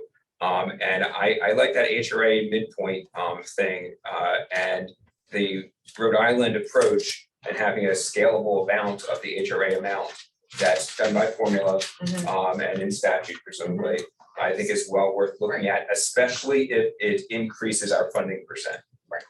And he's looking at that as a potential, for those who are listening confused, who've not seen that, that's one of the items that WTW gave a high level on, one of the 5 states, that is an example. I've worked with Governor McKee, he's now governor, was lieutenant governor for a long time, and that is one consideration. Again, that may be something for future retirees, not necessarily current, but I think we put out options that we can look at. Mike Pagato. Thank you, Madam Chair. Oh, you gotta speak up or else I'm going, can't hear you. Sorry, I apologize. Also in the things that I had requested, I would like to know the number of non-payroll participants that are currently in the plan that are not eligible for any retirement benefits at all. You know, once they leave employment with with the subdivisions that purchase healthcare through the state, and how that impacts our actuarial report, if at all. Good point. Any others? If not, we're going to go to public comment. And before public comment, a reminder that on April the 17th in the evening, Jeff, 4 to 6. Go ahead, Senator So I Gale. can also make a quick note, maybe a little bit follows up what's implicit in Representative Blomback's point about self-insurance, is that it just seems like there are a variety of ways of trying to contain costs.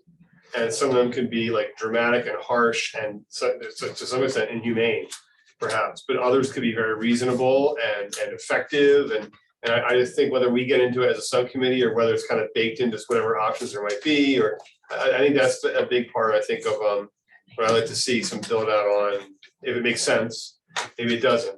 But I know that, for example, when the prior authorization issue came up, there are examples or articles or analyses that indicate problems with prior authorizations. I also had input from constituents who are pre-Medicare retirees who have said, well, we have prior authorizations now. We're not quite sure what the big deal is. There's a lot of talk about denial rates and that they're in the low to mid 90s. I mean, there's a lot around that, I think, of what, whether it's prior authorizations or not. I'm not at all trying to advance any specific idea. I just don't, I think part of what this involves is an education effort, not just for retirees, but for this whole subcommittee of what are effective, efficient, yes, but like effective and personally humane, to not over dramatize, like humane approaches to try and meaningfully contain healthcare costs. I think that's something we should try to take a look at as part of whatever model is out there. Absolutely, because quality determines access and access determines cost. So that's like the triad. Thank you. With that, what we're going to do is go to public comment. What I was saying is a reminder that on the 17th from 4 to 6, we have held the House hearing room again. Is that no here? Since we didn't have a large number of persons who came, if it's okay with the teams here, we will meet here for public comment. But I'd like to ask the subcommittee. Right now, we were going to make that more of a time for the public to comment. Is that what the committee still so desires? Or my 2 cents is we have not received any requests for, I'll say, bulk time for public comment the way we had before. And I think what we are hearing is a lot of ongoing requests for more detailed information from our consultants. So I wouldn't want to shortchange that meeting. Okay, so perhaps that's my observation. Perhaps delineate an hour for public comment, and then at the end start with an hour of meeting. What do you all think, Jeff? You're the one who likes the evening time, like if 4 to 5, if we had the meeting and then 5 to 6 earmarked for public comment. Quite honestly, since we haven't held a meeting, I don't believe in that time frame. I think it's hard to anticipate the amount of Okay. public comment you may or may not have. So reverse it. Starting with public comment and then filling Okay. in the remaining time would make the most sense. We'll reverse it. All right, public comment, 4 o'clock, and then we'll see what happens. Because we want that, and we have a reality on our consultants. We're asking you for a lot in a week. We understand if you may not be able to turn every one of those details around, that's a significant I think we're amount. 2 weeks until the next meeting. 2 weeks, 2 weeks, 2 weeks. We're good. 2 weeks. Thank you. I am charging ahead here. All right, let's go to public comment then, and appreciate everyone. We have folks here and others. I will say if we go past 2, our Senator Townsend and Representative Bombach have graciously agreed to close the meeting out. I am on the duty of professor nurse today, so I do have to promptly exit the room at 2. Go ahead. Okay, first up, we have Diana Noonan. Diana, if you're here online, Diana, if you'll unmute, please. And if you're able to unmute, *6 if you're on the phone. And Diana no longer is on, she's showing unmuted, it's not muted. So why don't we move on? Who's Okay, next? we'll come back if she shows up again. Next up is former Senator Karen Peterson. Senator Peterson, if you're there, ma'am. Thank you, Madam Chair. I'd like to address 2 issues. Okay. First, today's packet includes a document entitled Recent News Coverage of Medicare Advantage Plans.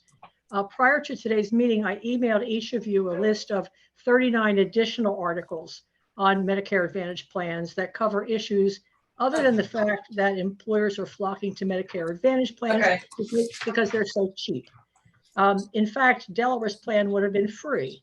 And as we know, you get what you pay for. I did not include links to each article because I don't trust links, but you can Google any of these articles and read them, or let me know if you can't find them and I'll provide them for you. Even if you just scroll through the titles of each article, you'll get the gist of what everybody else thinks about Medicare Advantage plans. The second issue is last week's handouts included one about prior authorizations and how good they are for members. I read an article this morning sent to me by Steve LePage that was written by a doctor from Vermont, Dr. Marvin Malik, who treats Medicare Advantage patients in a hospital setting. Here's what he said about Medicare Advantage denials. He said, and I quote, "Some of these denials left me speechless.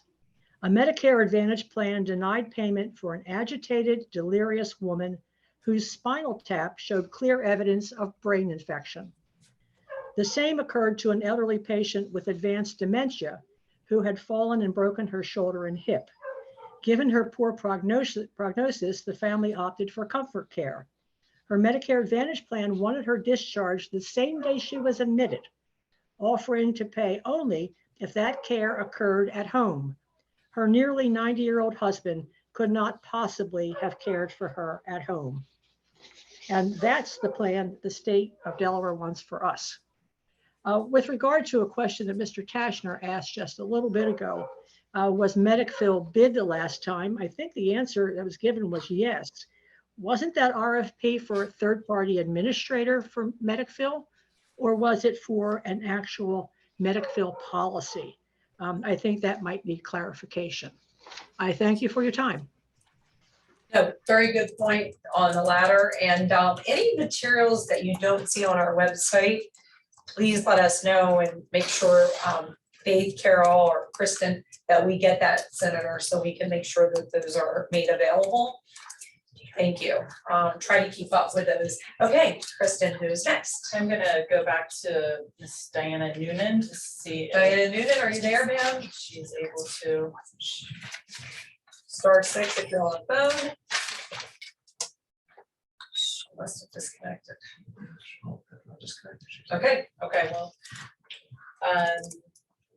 Okay, in the room, Dale Swain, I'm sorry. Okay. How Notice you back there. All right. Okay, I appreciate the work that this committee's doing. You're covering a lot of options. I'm also glad that you're extending the time frame to do the review. It's a lot of things to cover, obviously, as you can see, just from all the different options that are laid out there. I really wish this is how things had been done last year, instead of being done so hush hush as far as the public was concerned, and then finding out major surprises. I also hope that the report that comes out that goes back to the legislature when you're done is taken seriously by the SEBC, because all this great work that you'll end up finishing will be all for naught if it's not truly considered by them. I also, you had brought up about what could the legislature possibly have coming out of this, and I think the trust fund, that would go such a huge way toward resolving some of these monetary issues that we have. Let's make that statutory. Whether it's at 1%, a higher percentage, get it in there so they can change these actuary tables and make it more palatable to what we need to see. For retirees, obviously their cost is way higher than for a 25-year-old for medical expenses. For those that are closer to retirement, same situation. So to look at the large portion of our liabilities and our costs are all retirees, that's always going to be the case. Retirees want to have certainty. You want to know that your Social Security check is going to arrive. You want to know that your state pension check is going to arrive. You want to know that your medical coverage is going to cover the things that you're going to experience to a large extent. The problem with the Medicare Advantage is just there are so many examples across the country of how it's not covering things well. Denials of service, doctors that are not covering it because of the problems around the Medicare Advantage. You don't get something for nothing. So many of these companies are doing Medicare Advantage because they're making tons of money, and they can't offer cheaper plans to the public and still make money if they don't find ways to cut corners for those that are needing the benefits. So please consider that when you're looking at any kind of pre-authorizations. They're not all bad, but a lot of these Medicare Advantage plans really are denying benefits. Thank you. Right on the mark. You have done this a few times, Mr. Swain. We know that. All right. Okay, next up is Lois Finley. I do not care to comment. Okay, all right. Nancy Bemmer, I'm sorry if I'm Nancy. No comment, okay. We're gonna go to back online, Anne Marie Johnson. Ms. Johnson, can you hear us? Yes. Go ahead. Yes, You're hello, up. good morning. Thank you to the committee for a chance to comment. Just a comment on OPEB liability. As I understand it, the OPEB fund is funded in two ways. One, when the General Assembly chooses to fund it. And in the case of the pension fund, that was done pretty regularly every year. And then with the OPEB, as you've seen, somewhat irregularly. The second way the OPEB fund is funded is by investment returns. And it's my understanding that while investment returns are reported at the lower discount rate of 3.5%, because that is what is required under actuarial rules, our OPEB fund is commingled with the pension fund for investment purposes, and therefore enjoys the investment return at the same rate as our pension fund. That rate is higher, and as you know, the expected return is around 7%. So I'm hoping that as you're looking at this liability, you are considering the fact that the OPEB is actually growing at a faster rate than 3.5%, and certainly would enjoy the benefit of any funding that the General Assembly chose to make. That's my comment. Thank you, Ms. Johnson. Appreciate that. Next up, Annette Shine. Can you hear me? Yes, we can. Oh, can you reset? We're reset, ready to go when you are. Uh-oh, we lost her. Are you there, Ms. Shine? Ms. Shine? Yes. Okay, now we're ready. Oh, no, I'm sorry. Hold up. Third time's the charm. Here we go. Are you there? I think we got it now. Yes, now we're ready. Go Okay. ahead. I'm a retired University of Delaware chemical engineering faculty member. During my working career, I was also a registered professional engineer. In yesterday's edition of the Delaware State News, former Representative John Kowalko contributed a guest commentary titled, "State Retirees Want the Truth Regarding Medicare." Retiree Linda Hastings recently expressed similar concerns in a letter to the subcommittee. I share the skepticism of both of these writers, namely that the state is ignoring the human dimensions of the retiree healthcare funding problem, and that information presented by a state-paid consultant is skewed toward producing the outcome desired by the executive branch of the state of Delaware. WTW has been selective rather than comprehensive in the data they present at subcommittee meetings, basically by ignoring inconvenient truths. I wish to make you aware of one such omission that creates the perception of a WTW conflict of interest. Willis Towers Watson owns an insurance broker called Via Benefits, which has over 2 million enrollees in the individual Medicare marketplace. They contract with corporations as well as nonprofits, including government, who want to reduce their obligations for retiree insurance benefits. Nowhere in today's presentation or in any of the supporting documents did I see any acknowledgement of this fact. 4 out of the 5 states which have health reimbursement arrangements to pay for retiree health benefits use Via Benefits. Via enrolls the retirees in a selected marketplace of private health insurance plans and distributes reimbursements from the HRA for covered expenses that were paid by the enrollee. In other words, Via does exactly what the WTW slides today describe. Via also receives commissions from insurance companies for the policies it sells. At the Better Business Bureau website, Via Benefits has 179 reviews with an average of 1.06 stars, where 1 is the lowest possible rating. Most of the complaints echo the concerns expressed by Delaware retirees about Medicare Advantage plans: denial of coverage, slow processing of claims, burdensome paperwork for enrollees and their providers. In practice, outsourcing through an HRA plan does in fact reduce administrative burdens to the employer, but it exponentially increases them for the retirees, who often lose substantial money. Every engineer knows that it's not how a good design looks on a PowerPoint slide that counts, but how good it is in actual practice. I've learned from listening to retirement podcasts that a client should always consider the fiduciary responsibilities of a financial advisor before adopting their advice. I hope this committee does likewise. Thank you. Like an engineer, right on time there. Go ahead, Tom P. Tom Pledgey.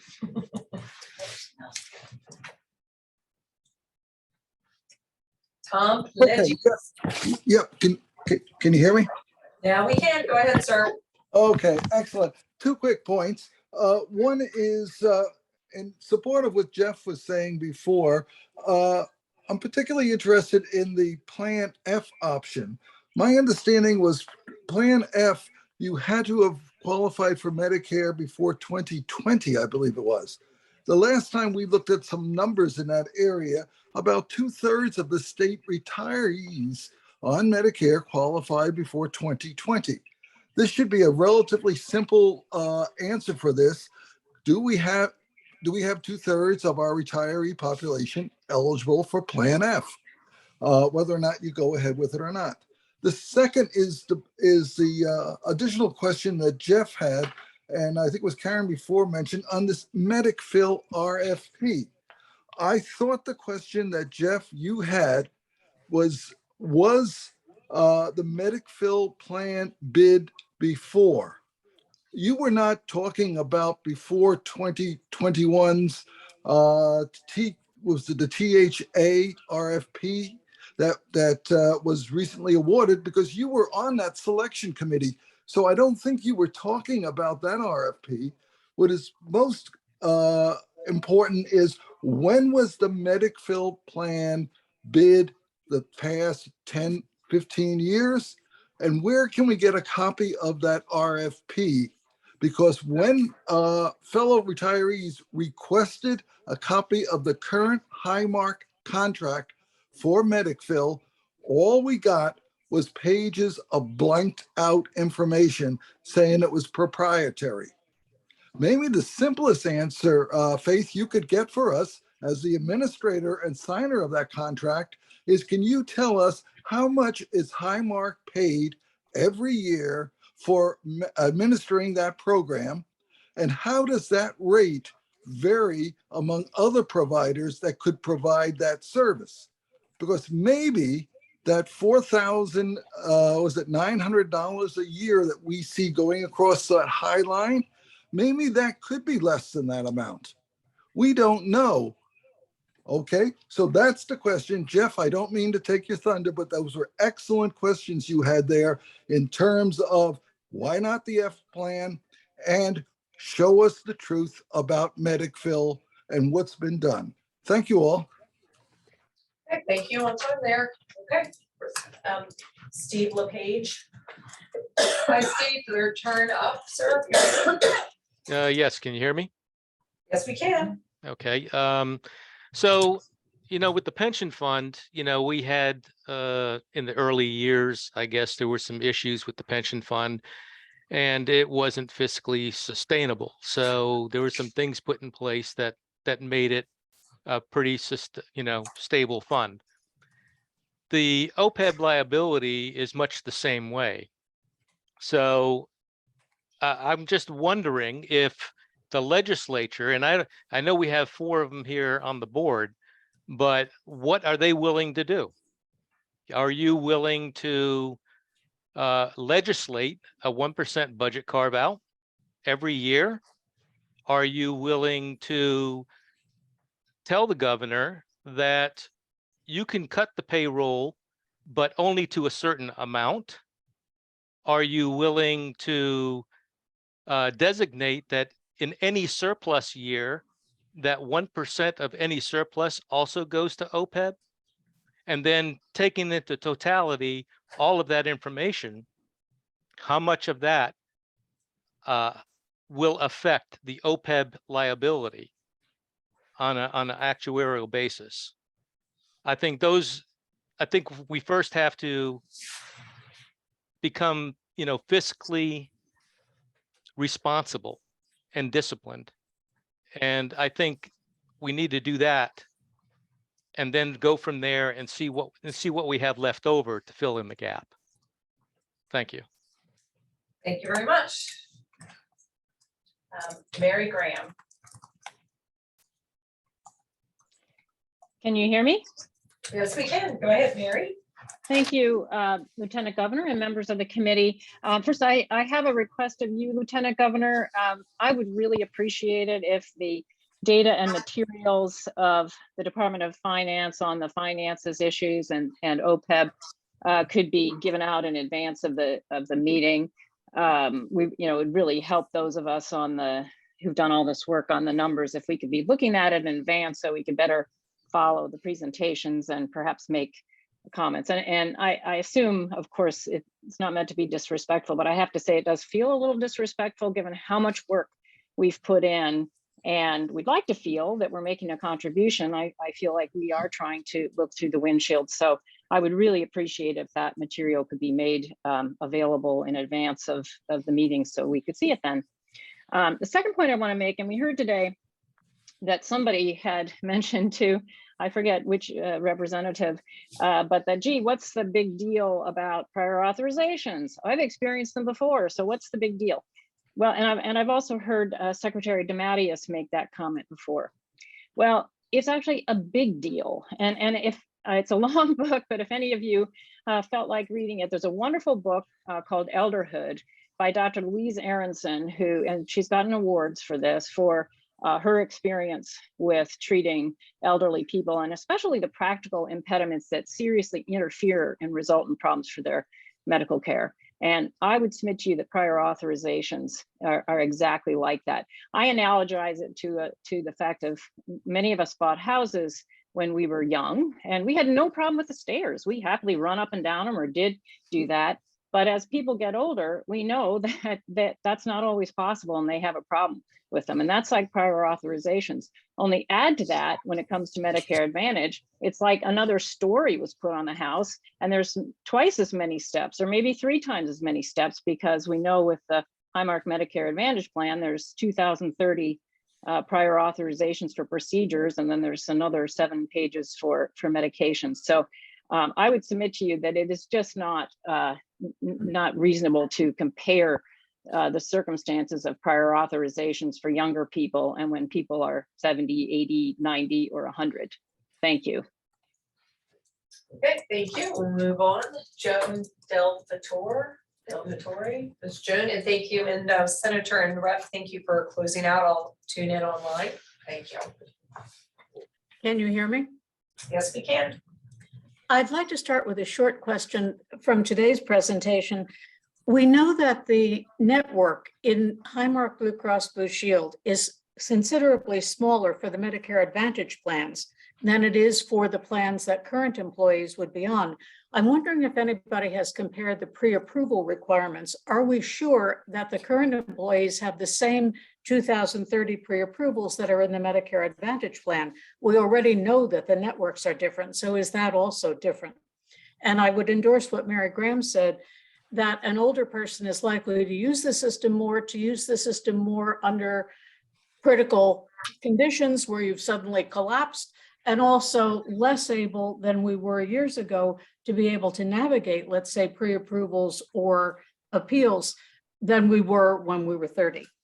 I also wanted to comment on something that was said last week about Medicare Advantage plans being considered 5-star top-rated programs as long as they don't deny more than 8% of requests for pre-approval.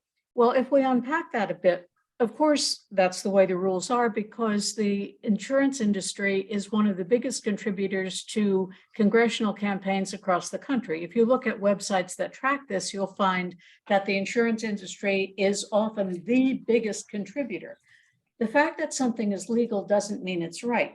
So what's happening is the insurance companies collect more from Medicare per person than Medicare would pay for that person if they were not in a Medicare Advantage plan. The Kaiser Family Foundation estimates $312 a year more per person per year. I can remember, and then the insurance company can deny 8% of pre-approvals that Medicare wouldn't have required at all, and still remain a 5-star program. I can remember when it was perfectly legal for a bank to force a married woman to have her husband's written permission to get a credit card. That didn't change until 1974. The fact that something is legal does not mean it's not outrageous. So people might want to be aware that when some of the retirees hear about 7% or 8% denials, it's not an advantage for Medicare Advantage, it's an indictment of it. Thank you. Next up is Kathy Werrell.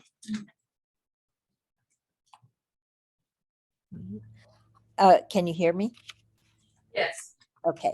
I have some concerns, and I really appreciate the fact that you say you want to give us something that's humane.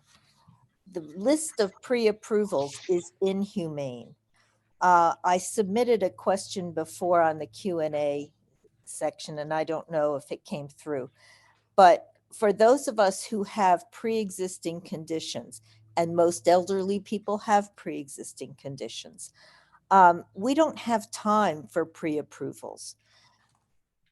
In my situation, I have hydrocephalus as well as arthritis, and those are complicating each other.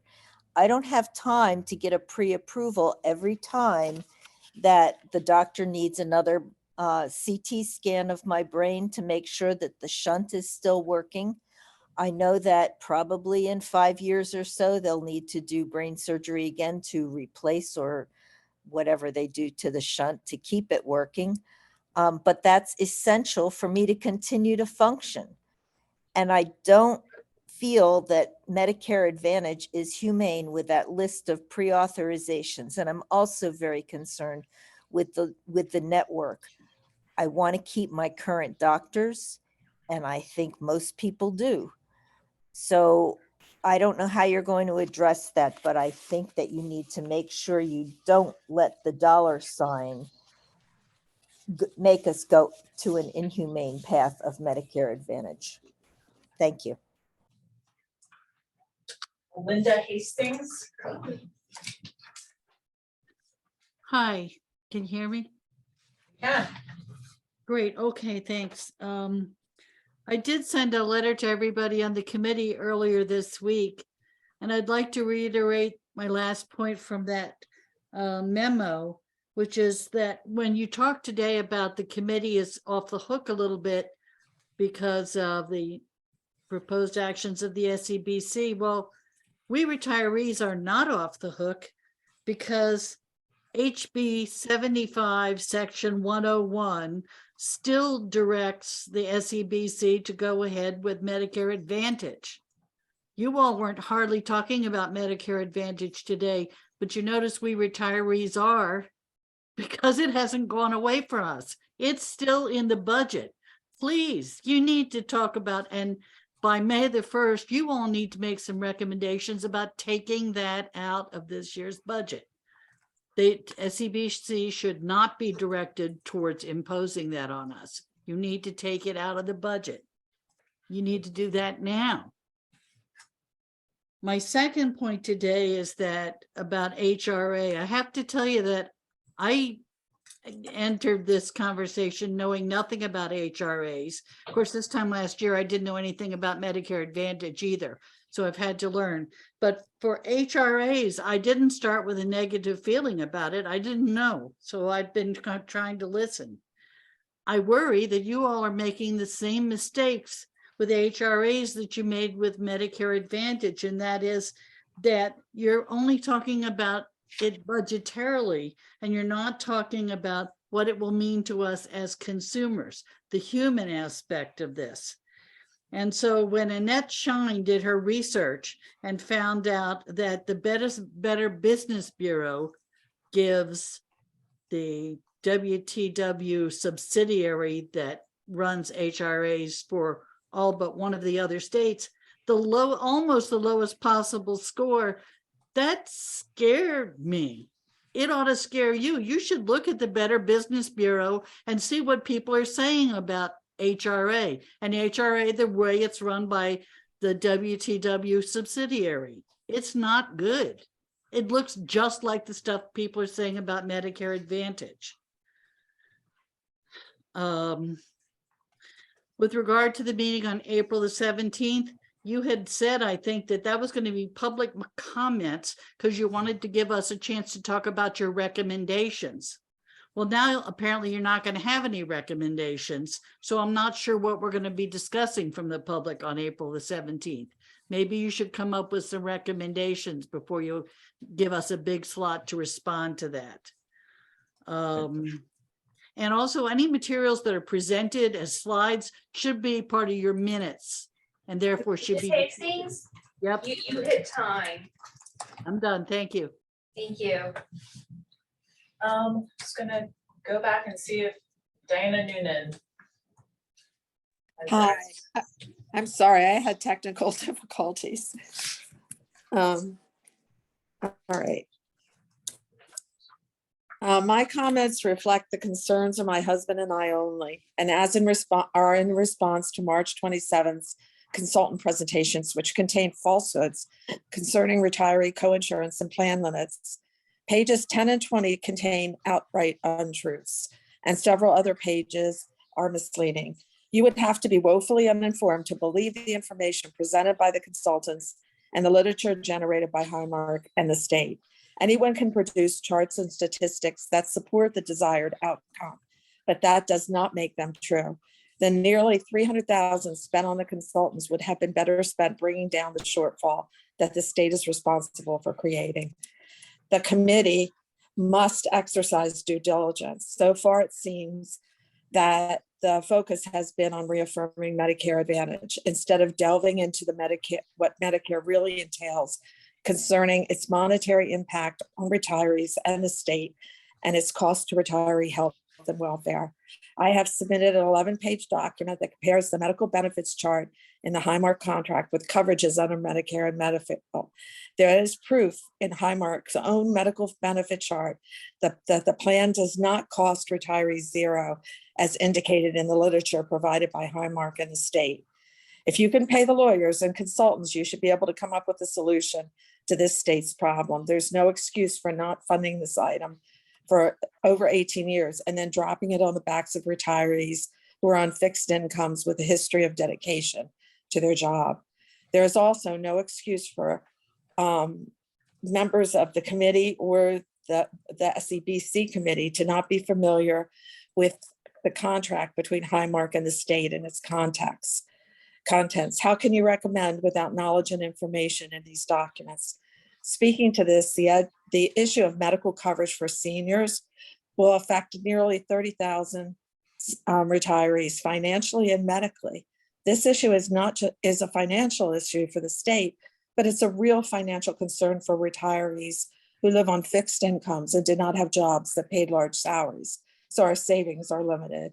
It is also an issue of quality health care. I would respectfully ask the committee to present a document that actually shows the cost sharing liability to seniors and the definition for the vague and unspecific terms and items covered under Medicare Advantage. And I didn't get cut off this time, guys. Thank you very much, Ms. Newman. That is it. Is there anyone else in here that would like to make a public comment that did not get to? So let's say I'm on Medicare and I don't have an issue with prior authorization. Can I just get your name first, please? Dan Mayer, M-A-H-E-R. My knowledge, we're not constricted by prior authorizations under Medicare, which is paid by us, not the state. And going to Medicare Advantage, as was proposed last year, there's prior authorizations, which are rated big plus, and they want to take control of our Medicare. They said, you're not going to need your Medicare card anymore. We're going to give you a card. That's all I want to say. I don't, right now, my wife and I don't have to deal with prior authorizations. And she has a series of medical conditions, which would lead to problems coming down the road. Because I've been with Highmark in the past when the state had a prior authorizations were an issue then, and they would certainly be an issue now. I would just like to point out that, Name oh, first. Donna Dossett. Thank you. I would just like to point out, people talk about, oh, it's only an 8% denial rate, and 8% sounds like it's a really low thing, but that translates to about 2,400 denials per year for retirees, since we have about 30,000 retirees. So I would just like that number to be used instead of 8. It's 2,400. Thank you.